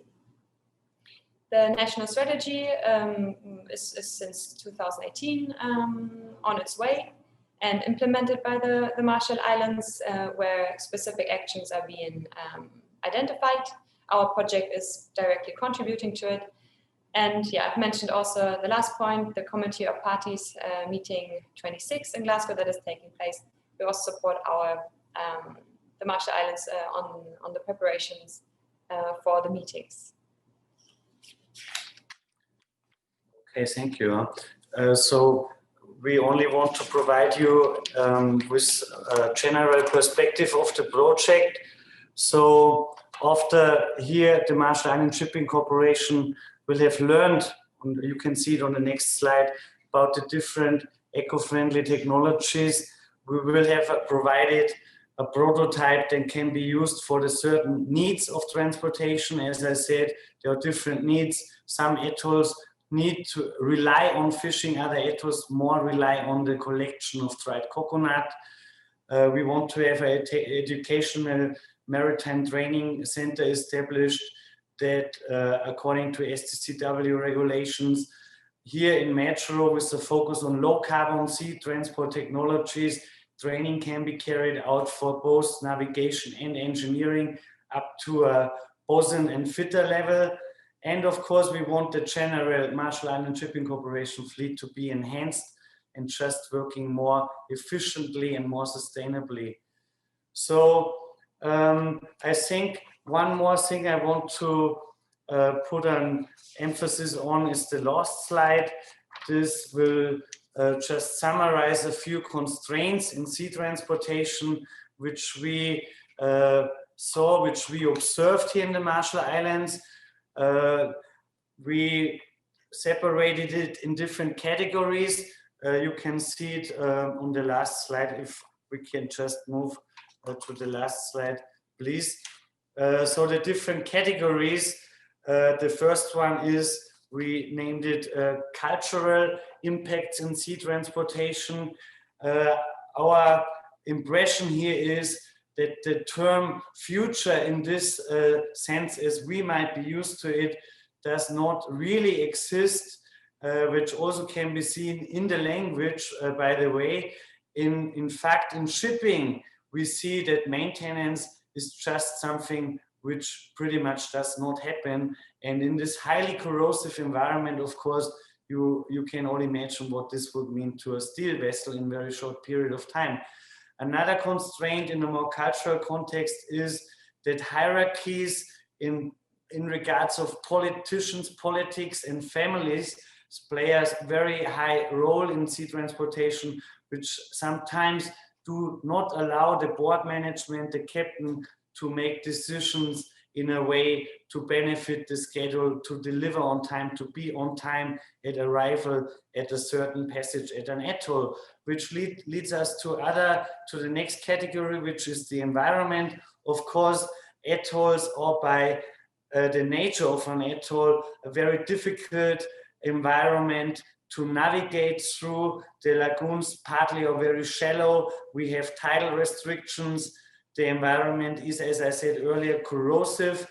And the remoteness of the Marshall Islands to more Western countries such as the United States of America, Hawaii, or Guam does not make it easier to supply the country with spare parts and also with, for example, life-saving appliances, very standard things in shipping.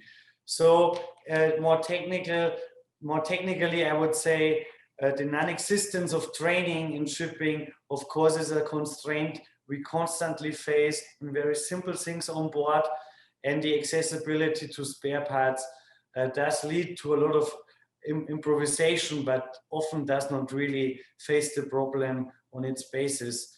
Financially, the high expenses on fuel itself do not provide any means anymore for the government to spend money on training and capacity building.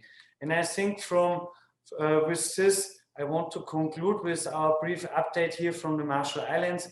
Thank you very much for listening to us. We are more than happy to get in touch with all of you. As I said, the project has between 2 to 3 more years on the horizon. So I think there will be a lot of room for further collaboration. Thank you very much. Thank you. Thank you very much, Raphael, and thank you very much, Hanina. I apologize for not introducing you in the very beginning. Thank you for sharing the good example that the Marshall Islands is, particularly in promoting sustainable maritime transport. I have one short question from the audience, just in terms of scalability. Scalability of this type of projects, and applicability to other perhaps Pacific SIDS. What is the potential for scalability and the application of this type of project in other SIDS? Okay, thank you very much for the question. I think for now, the question can be understood in different ways, at least for me. I think what we are doing now here, particularly in the Marshall Islands, is we want to stick to the NDC commitment, which would mean, I think, by 2030 to cut down the national emissions in domestic sea transportation by 32%. Generally, the idea to increase the impact by upscaling the results we achieve here in the Marshall Islands can be much more, because we understand that, for example, in the Federated States of Micronesia or in Kiribati, or I think in many other countries, the issues in sea transportation are very similar. And for example, the new ship we're currently designing can be used, of course, in different environments as well, which will definitely influence the impact of the savings. I think here in the Marshall Islands, we're talking about definitely a few hundred tons of CO2 that would be saved. And I think for the Marshall Islands, domestically seen, this is a huge impact. The fuel expenses, the fuel savings we will make will be up to millions. And we're currently working with a sailing cargo ship here for a 4 months trial. And we see that the ship is nearly 360% more efficiently operating than a common motor vessel from the government, which cuts down the fuel expenses per day by 3,300 US dollar per day. I hope this suffices an answer. Thank you very much. Maybe I can add on to this. So especially also for other small island development states, when it comes to policy work, there is much that can be done also in a similar way, but in different countries. And we're already working on a regional level, reaching out to other Pacific Island states to not only create awareness of that maritime transport and the maritime sector can be included in NDCs, also in other countries, but also to work together when it comes to strengthening the voice. So with Fiji, we have close cooperation, and also with Solomon Islands.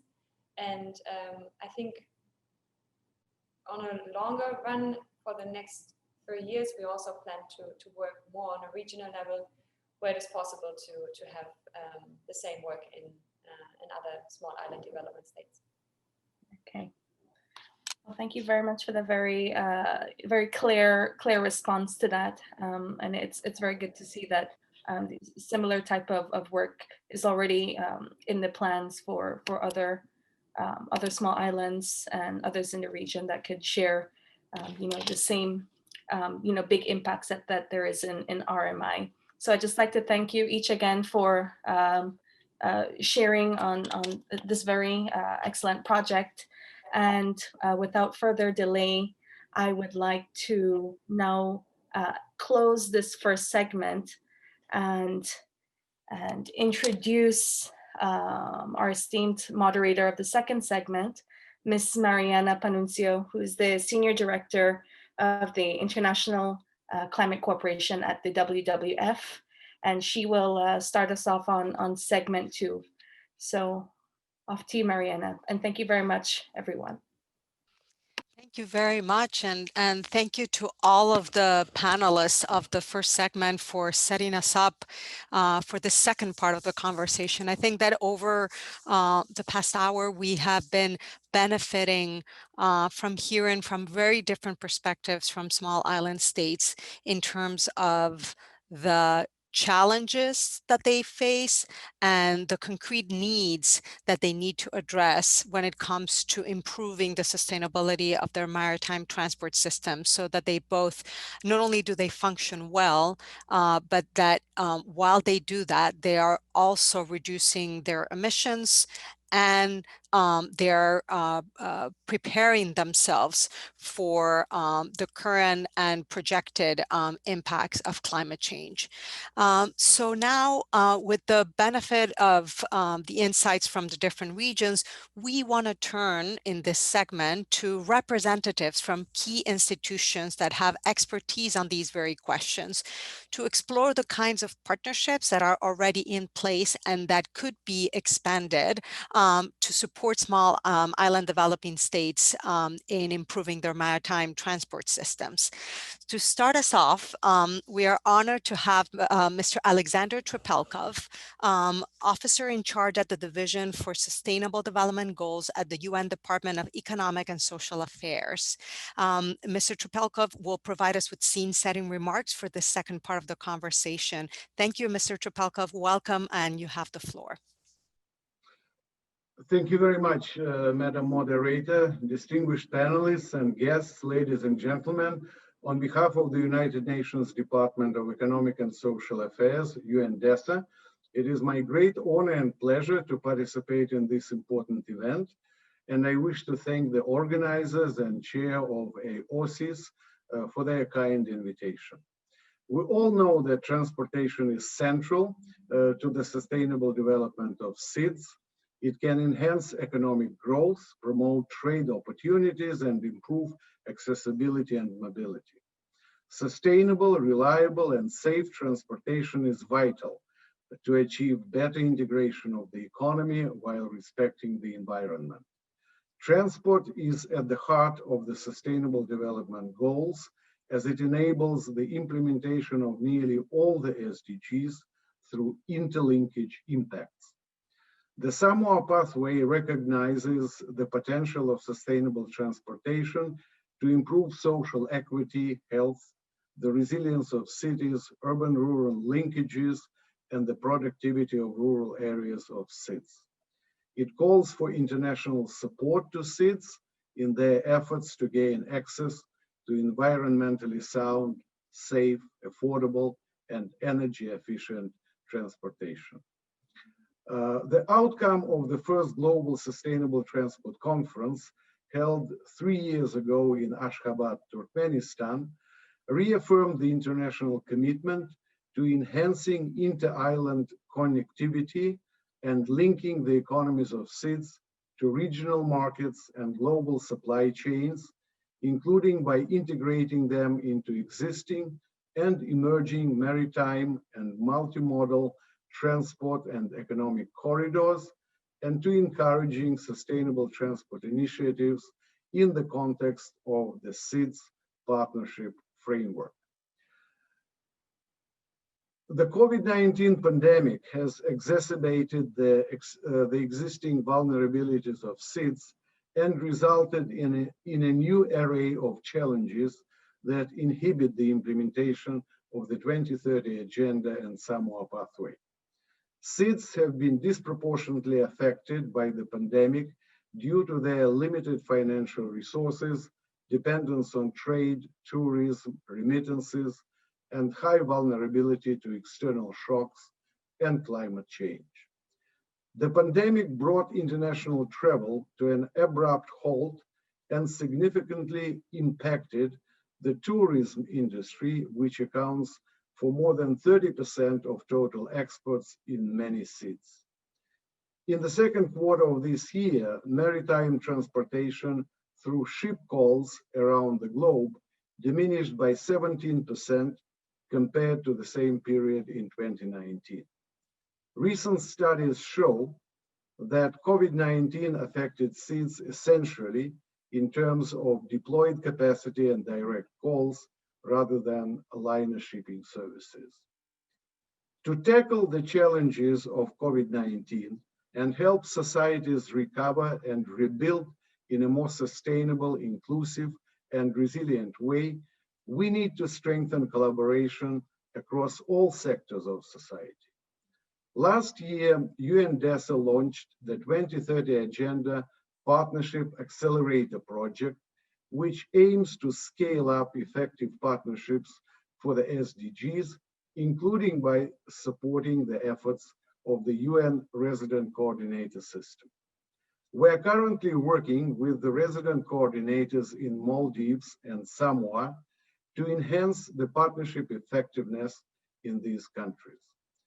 In addition, through this project, we will be supporting the Caribbean Public Health Agency to develop new partnerships among health professionals in the region.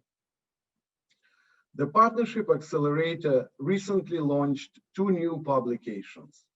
The SDG Partnership Guidebook, which provides tools to effectively build strong multi-stakeholder partnerships at the country level, and the research report on partnership platforms for the SDGs, which highlights good practices with proven results in accelerating progress towards the SDGs. In addition, UNDESA, as the Secretariat of Communities of Ocean Action, has been working closely with all stakeholders to build partnerships to assist member states, especially SIDS, in developing a vibrant and sustainable blue economy towards achieving SDG 14 on oceans, seas, and marine resources. The in-depth analysis of partnerships for SIDS carried out by DESA in the lead up to the last year's high-level review of the Samoa Pathway identified sustainable transportation, particularly in terms of low carbon, low cost options for communities on remote islands, as one of the 9 priority areas of the Samoa Pathway that could be addressed through new and enhanced partnerships. Fossil fuel imports for electricity and transport comprise a large share of SIDS GDP and limit their capacity to make strategic investments in low carbon solutions, leading to a high carbon lock-in. In this connection, some recent studies emphasize the need for building new and enhanced partnerships in the sustainable transport sector in SIDS through their relatively unexploited potential to function as laboratories for renewable energy transitions. Investment in low carbon mobility infrastructure is key to unlocking a holistic, sustainable transportation system in SIDS. In concluding, I wish to recall an old saying that we are not limited by our capacity, but by our vision. I am confident that new and enhanced partnerships have a key role to play in policy and financial breakthroughs to facilitate decarbonization of maritime transport systems in SIDS.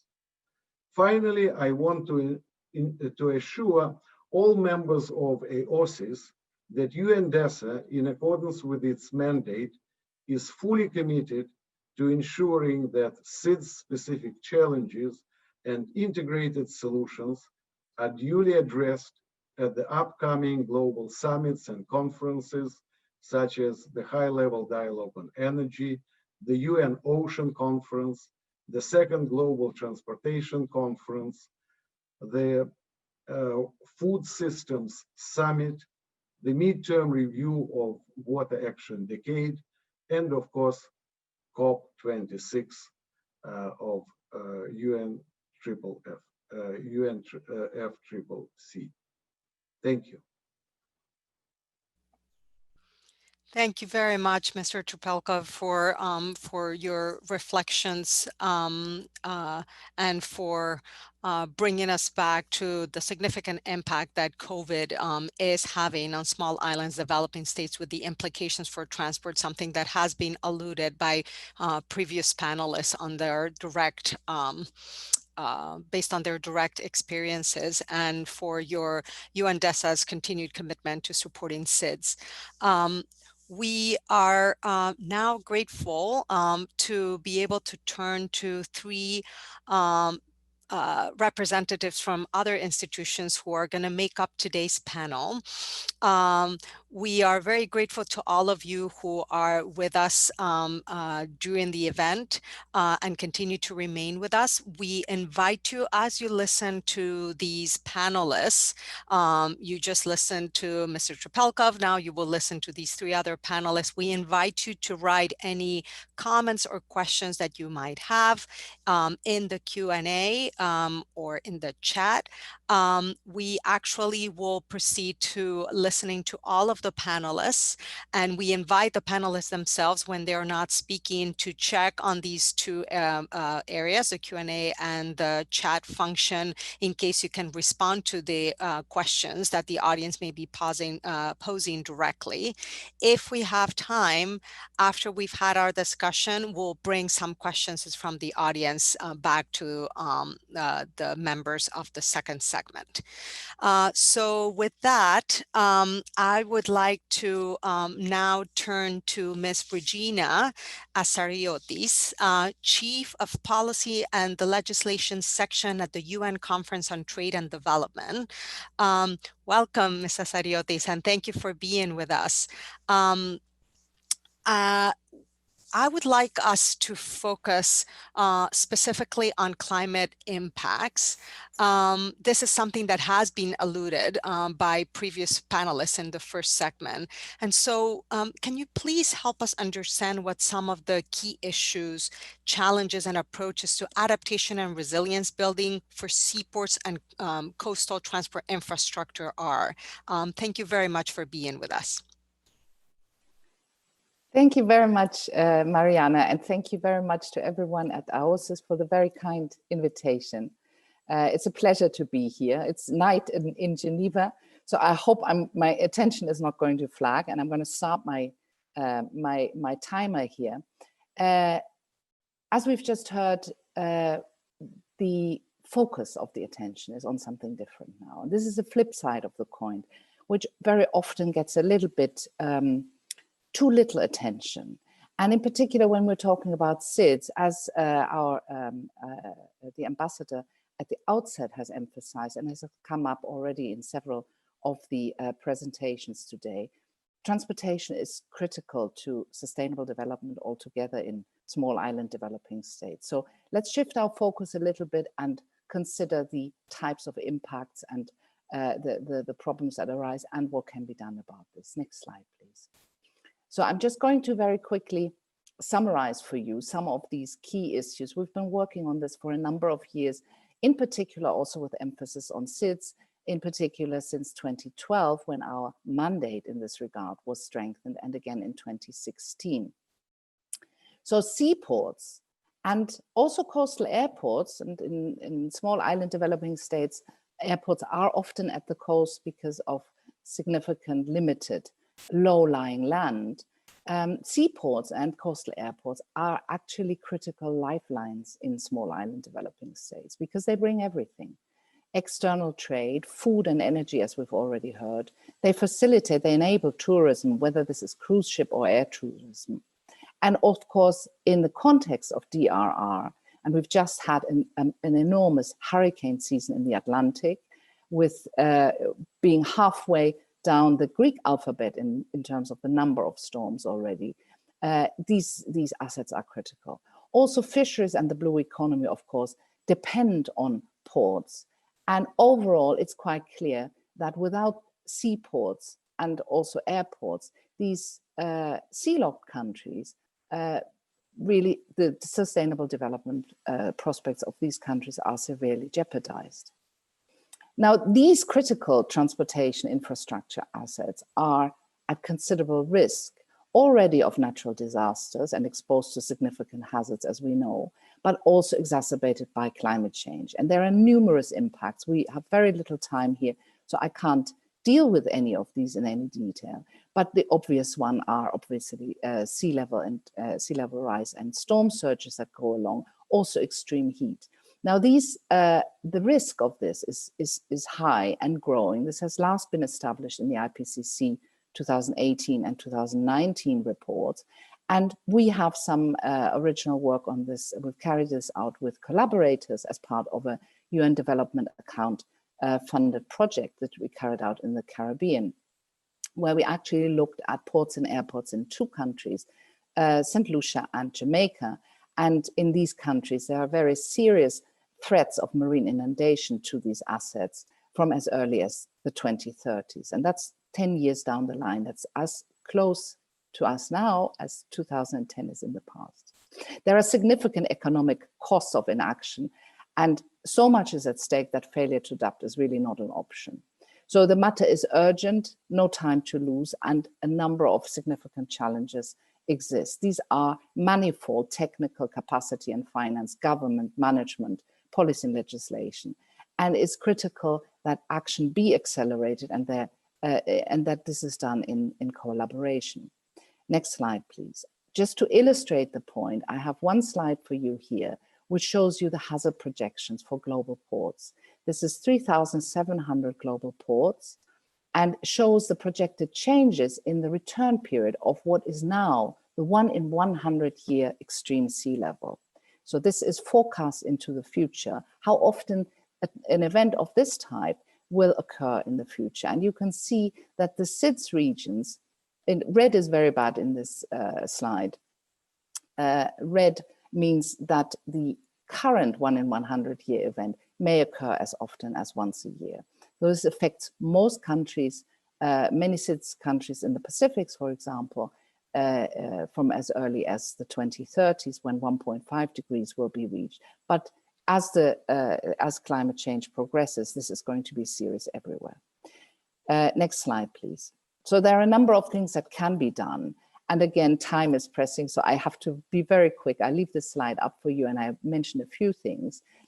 We have to accelerate action. And I cannot emphasize this enough, because the main focus here, as always when we're talking about transportation, is on decarbonisation and energy efficiency, which is very, very important. But that's only half the story, and the impacts are hitting small island developing states, irrespective of COVID and irrespective of anything else. And we need to be prepared for this. So the Marrakesh Partnership's Global Climate Action milestones that have already been referred to already highlight a goal, a milestone for prospective climate resilience. And this is going to be particularly important for SIDS. We need technical risk assessments at facility level and systemic approaches. Especially, we need to plan early because of the asset lifespans and the planning horizons. Unless we mainstream climate change considerations into transport infrastructure planning and operations, we will not fully capture the needs, and we will not take fully comprehensive action to address the needs. Capacity building also includes not just access to climate finance, but also strengthening human resources at local levels to be prepared for the future. And ecosystems approaches must be an important element in any future strategy, especially for SIDS.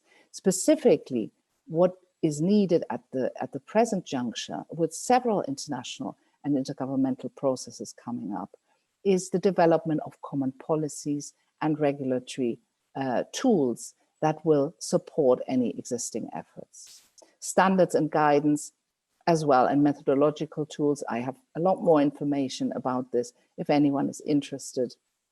But specifically for those involved in policy making, please consider how best to integrate relevant considerations into national adaptation plans and NDCs under the Paris Agreement. National adaptation plans are at the moment being revised, reconsidered, so this is an opportunity for galvanizing action. Thank you very much. Thank you very much, Ms. Asariotis. Very much appreciated. And while the impacts of climate change were touched upon by the panelists in the previous segment, I think you definitely expanded upon it and underlined the need for urgent action, which is actually a perfect segue into our next panelist. Welcome, Mr. Vele, Director of Integrated Transport and Innovation at the World Resources Institute. Welcome. So let's put what we have heard so far in the context of the international commitments that nation states are submitting to the UNFCCC, the nationally determined contributions, or NDCs.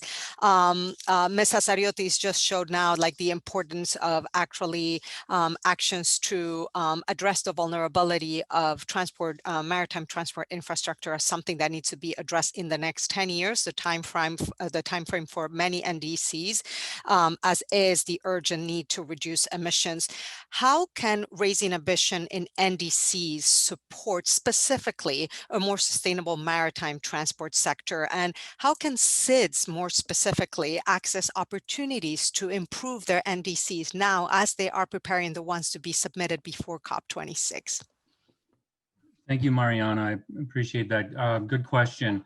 I'll try to be brief here and just offer a couple quick thoughts. One is, I think there's a slight, there is this issue going on the international maritime plan with the IMO issuing in the last week or so a plan that what many advocates consider to be not quite what is necessary to address the goals of the Paris Agreement, being that international maritime is supposedly outside of Paris. But so I just wanted to mention that, and I don't know the perspective of those who may be here, but there may be regional actions that happen by countries, particularly EU, China, US, we may see that may come about, and some of the small island states may consider how they coordinate in the discussion about these could be raised ambition that goes beyond what IMO is calling for us. So I think that's just important to note, and what the role of small island states might be in that discussion. Second, this doesn't preclude from countries going above anyway what international maritime calls for. And then, of course, there's the domestic and inland maritime that can be included in NDCs in general anyway. Those are being asked, countries are being asked to update those. It was extended to February of 2021, so it's coming up fairly soon.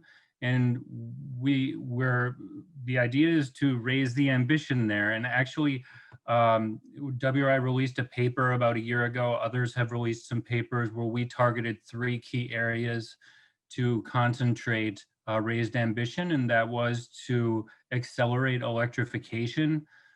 Second, we supported the idea of amplifying what we call avoid and shift solutions. So avoid meaning trying to avoid unnecessary vehicle travel, and to shift to sustainable modes like public transport, shared transport, bicycling and walking. And then third, to really address freight, which was not really addressed substantially in the last round of NDCs. Freight represents about 40% of global emissions. That includes maritime. It also includes land-based freight. And I think that's where I would center my comments. It's kind of interesting to hear about some of the efforts such as the Marshall Islands, where there has been in this inclusion in the NDC, and that could inspire others to do so, but to include more domestic freight that includes maritime, but also the things that are maybe connected to maritime. So that could be, for example, the electrification of fleets that serve ports, the maritime ports in the countries. Oftentimes these are places where you can electrify you have, a certain number, 100, 200, or many times more of that sometimes, of vehicles that could be electrified, and you can center the charging facilities at those locations.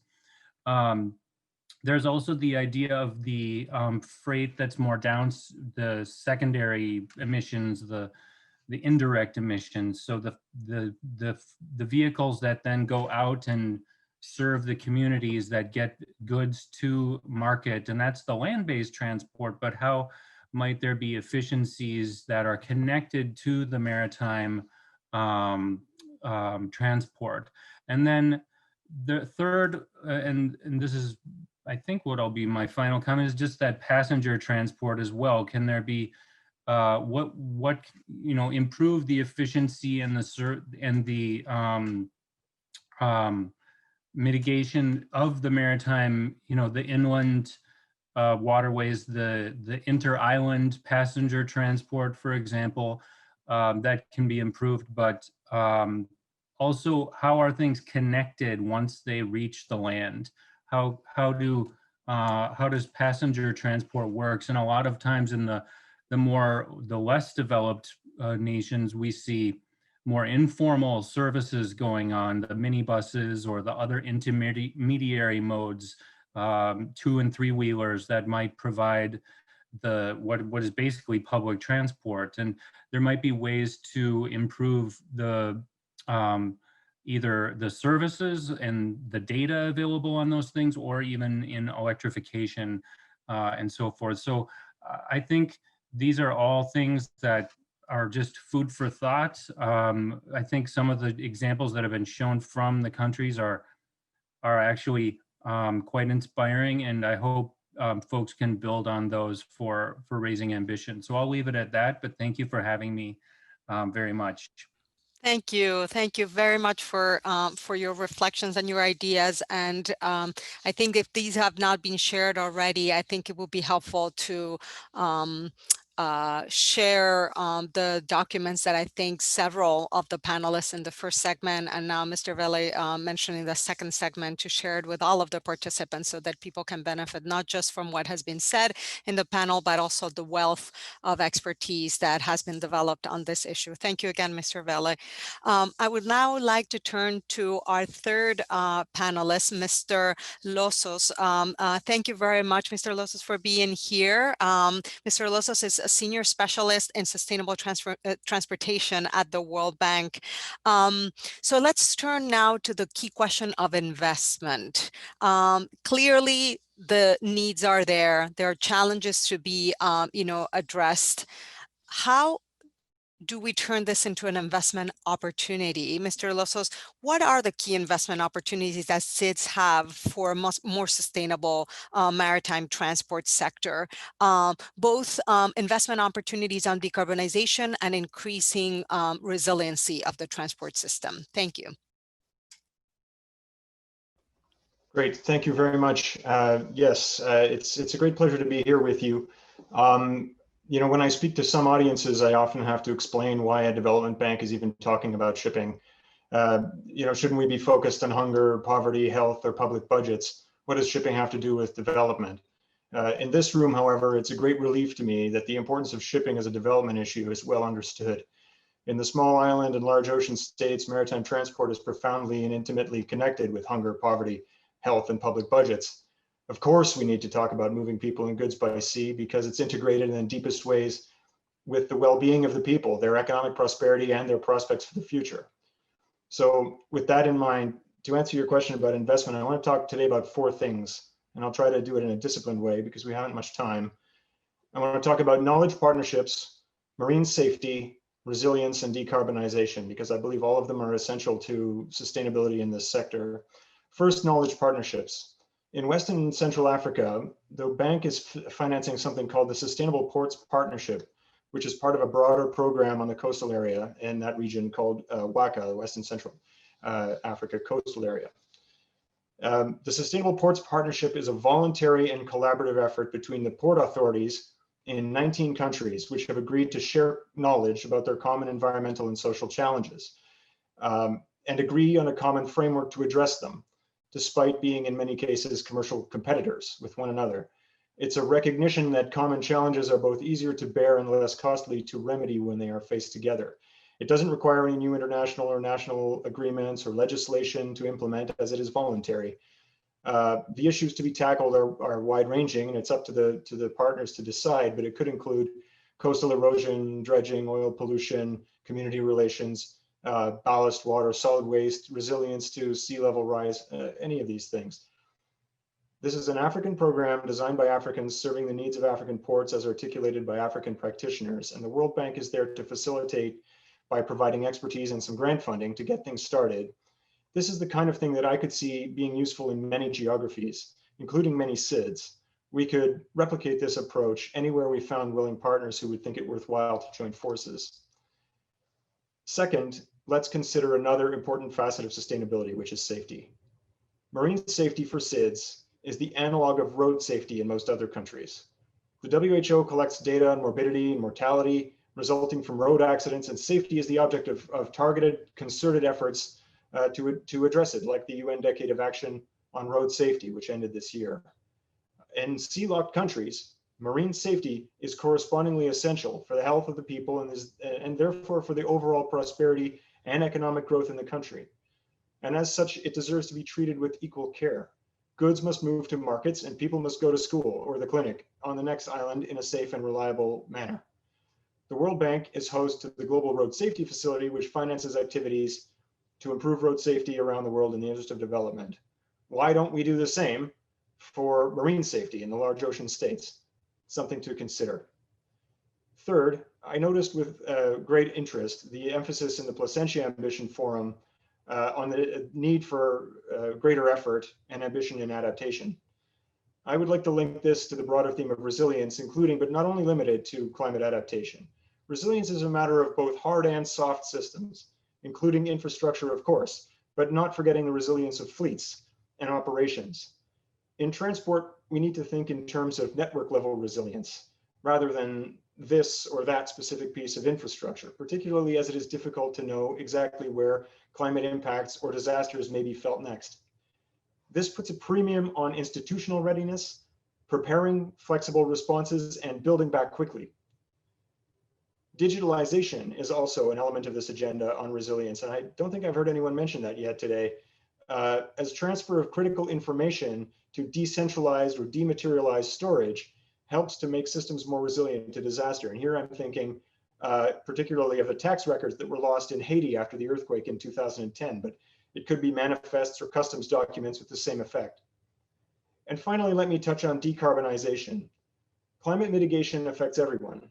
And though SIDS may emit only tiny fractions of global GHG totals, they are commendably engaged in the decarbonization agenda. As many of you know, the World Bank hosts the Global Program for the Blue Economy, a multi-donor trust fund known as ProBlue.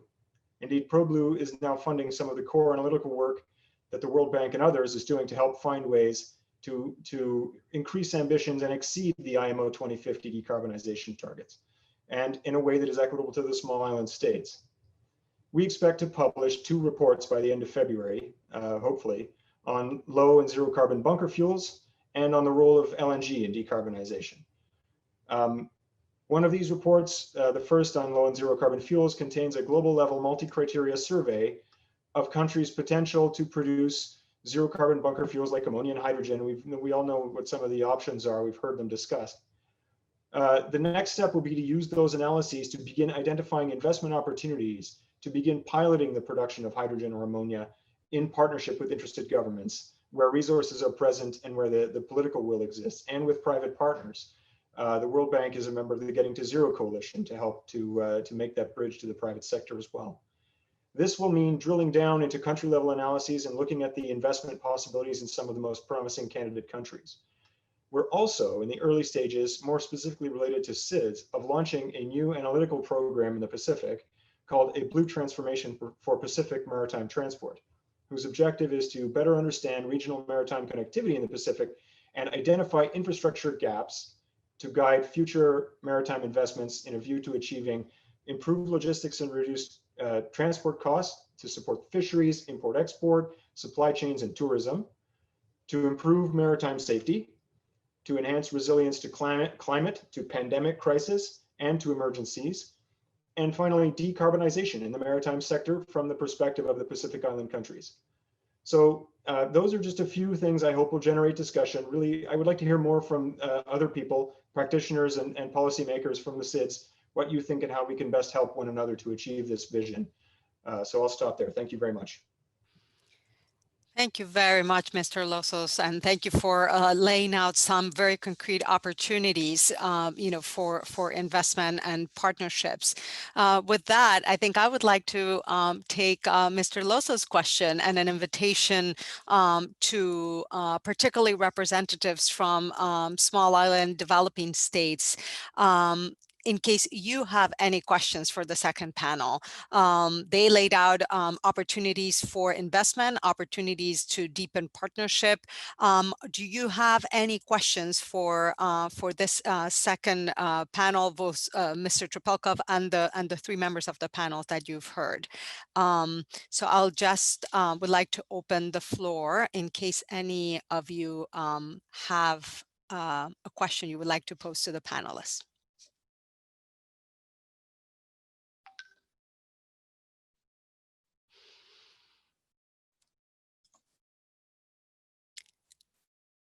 Let me see if there is anything we have in the chat.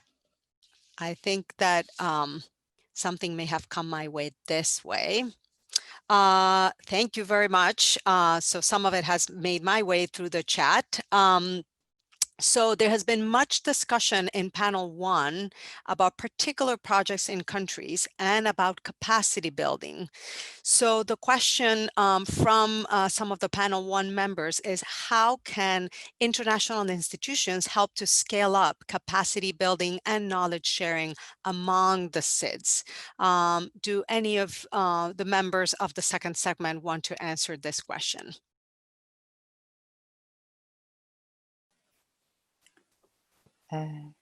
May I, Mariana? Yes, I see Mr. Asariotis, and then I think Mr. Losos may have showed an interest in answering. So let's give you the floor first, Ms. Asariotis. Thank you very much. And I'm glad this question has come up, also with reference to the presentation or the thoughts that we've just heard about the integrated nature of all these efforts and the importance of understanding that we have to think in systems. In terms of capacity building, this is something we've been giving a lot of thought to, because we have been working on this for a while. And I can say that in terms of the feedback that we got from stakeholders in the Caribbean in particularly, what we found is there is the climate finance that is available is apparently very cumbersome to access. And one other thing which we have found, that the financing institutions tend to focus on large infrastructure projects, but not so much on relatively small amounts, which are very much required though for technical risk and vulnerability assessments, because otherwise you cannot adapt effectively. So to avoid maladaptation, you need to understand what the particular impacts are at facility level. So this is very much something which needs to be accelerated and facilitated. And I'm glad we have a colleague here also from the World Bank who can maybe take that away as well. And one other thing which I mentioned earlier was education and training. Now we keep saying this, capacity building obviously means human resources, but if we really think about what SIDS, the kind of challenges SIDS face into the future, because this is not a start and end date here, it's really vital that the education at the local levels be strengthened so that there is the human capital and the human capacity to deal with these issues. So we had a colleague from the University of Trinidad and Tobago. There are many SIDS universities that are active in this field. And I think the development partners and again, the funders should take note of this and think of not just training courses ad hoc, but longer term investment into education. Thank you. Thank you very much. Mr. Losos, the floor is yours. So, I mean, I really appreciate what Ms. Asariotis just said. You know, that there is a tendency sometimes, and I alluded to it a little bit in my comments, there is a tendency sometimes to focus on the infrastructure. There is a tendency sometimes to think that resilience lies in making the hard parts of the system harder. I think that it is often overlooked that we can access easier sources of financing, as she said, to unlock knowledge sharing. Sometimes it's as easy as, I raised the example of the West Africa Knowledge Partnership or Sustainable Ports Partnership, which I am leading. Sometimes it's as easy as getting the people who have the same challenges around the table and saying, all right, what are your challenges and how are you facing them? Well, and some of them might say, well, we're trying this and we're trying that. Very often, the capacity building has a lot to do with simply opening the horizons of someone who may have been working in their own silo and thinking that they're the only ones facing the challenge, when in fact, many are, or everyone in the same sector is. And that, just that sense of empowerment that comes from knowing, okay, now I'm sharing a problem with many others and I do have some hope. I thought it was unique to me and I thought it was hopeless, but now I have something to turn to. That doesn't necessarily cost a lot of money. Like I said in my remarks, we don't need any new international treaties to do this kind of stuff. It's usually voluntary. It's usually something that we can lay on the table without a tremendous outlay of capital, and it can yield great benefits, because the notion of resilience, I mean, I'm talking about resilience, and the question was more broadly about capacity building, but on resilience, for example, you need the soft elements and the hard elements. Without having that capacity building, what are you investing in infrastructure? So I personally don't see how the two can be separated. I think it's imperative that we have both, and it is incumbent on all of us to bring it. Thank you. Thank you very much. There is a second question to all of our distinguished colleagues in segment 2 from Mr. Imad from the first segment. How can we ensure that SIDS have the same opportunities and access as advanced countries do in accessing and adopting the emerging technologies at early stages? Do any of you want to take that question?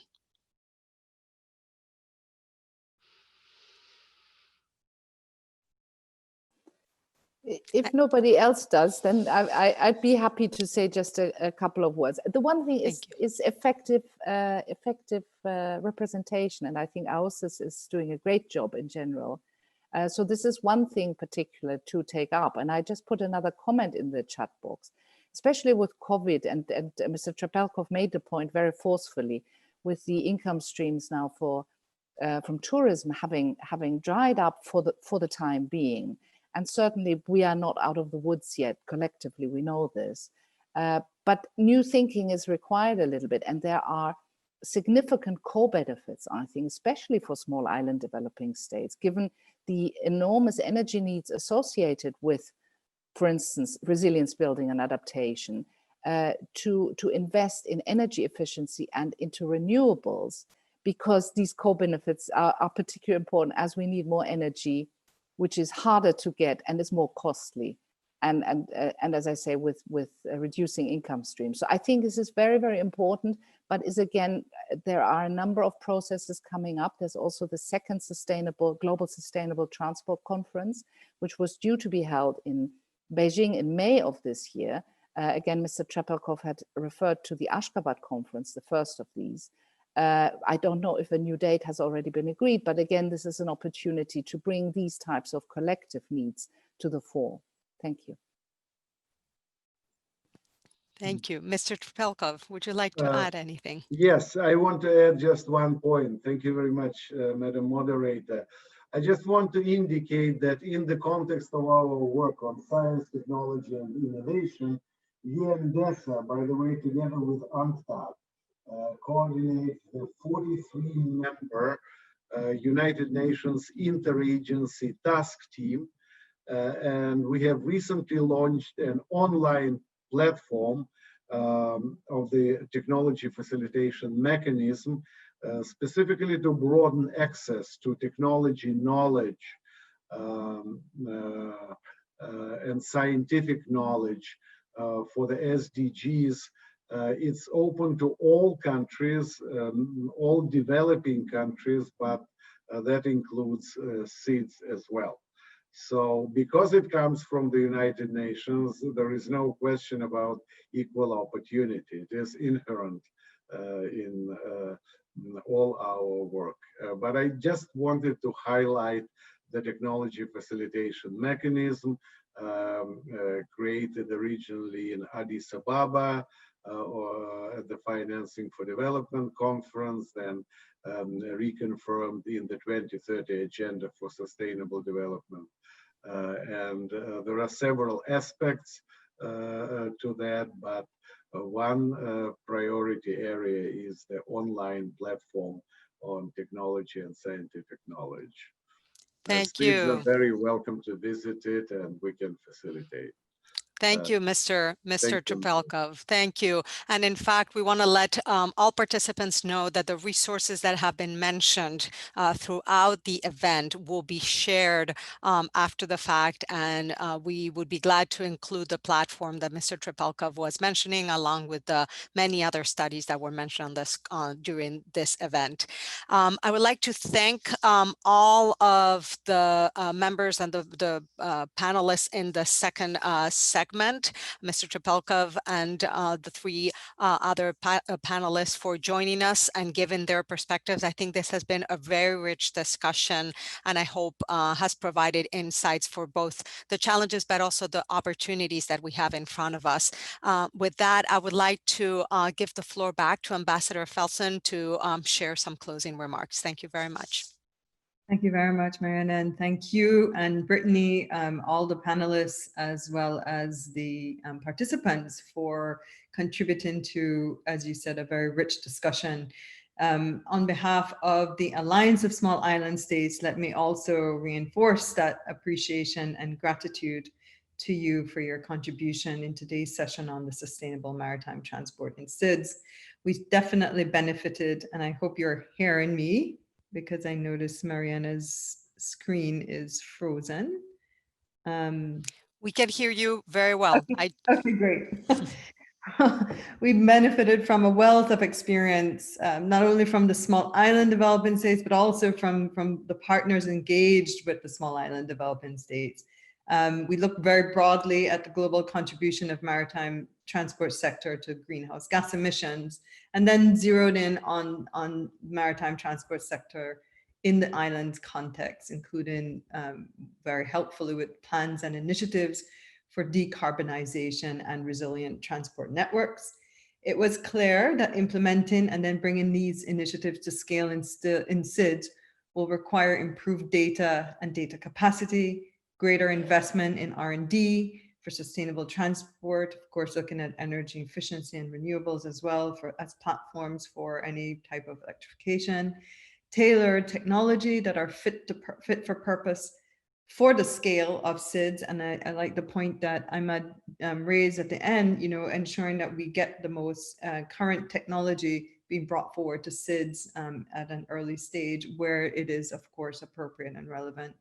the importance of integrated systems approach for building both mitigative and adaptive capacity. And I would also add there that that systems approach is a paradigm that also needs to be integrated into the financial mechanisms or the institutions that are dealing with finance or climate finance, because it tends to be a very project-specific type of approach, which I think has led to many of the gaps we see in finance.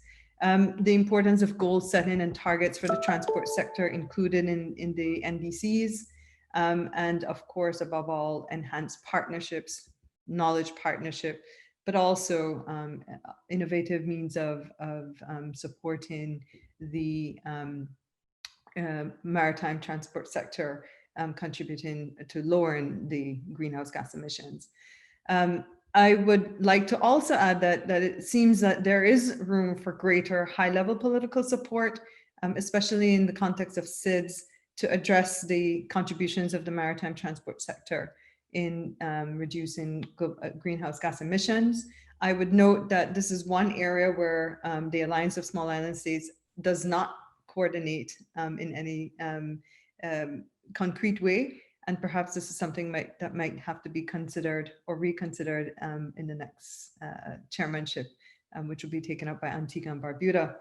So our work is just beginning, and we certainly have very difficult times ahead. But we've seen in many ways how our island states have been resilient and innovative, creative in thinking of how we use opportunities that seem to be cataclysmic to actually be responsive to our needs.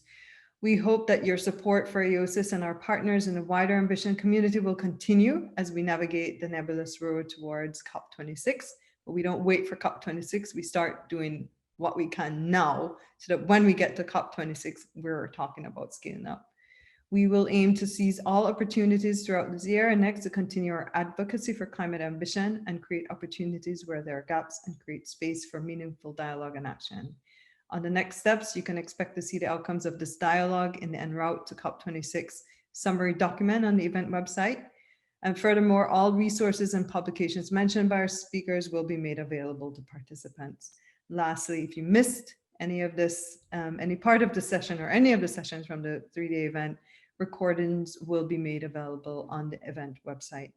Now more than ever, we need the spirit of unity and solidarity to safeguard not only the Paris Agreement, but also our hard-earned progress in sustainable development. I thank you again for your participation, and I wish you and all of your loved ones safety and good health during this difficult time. Thank you very much.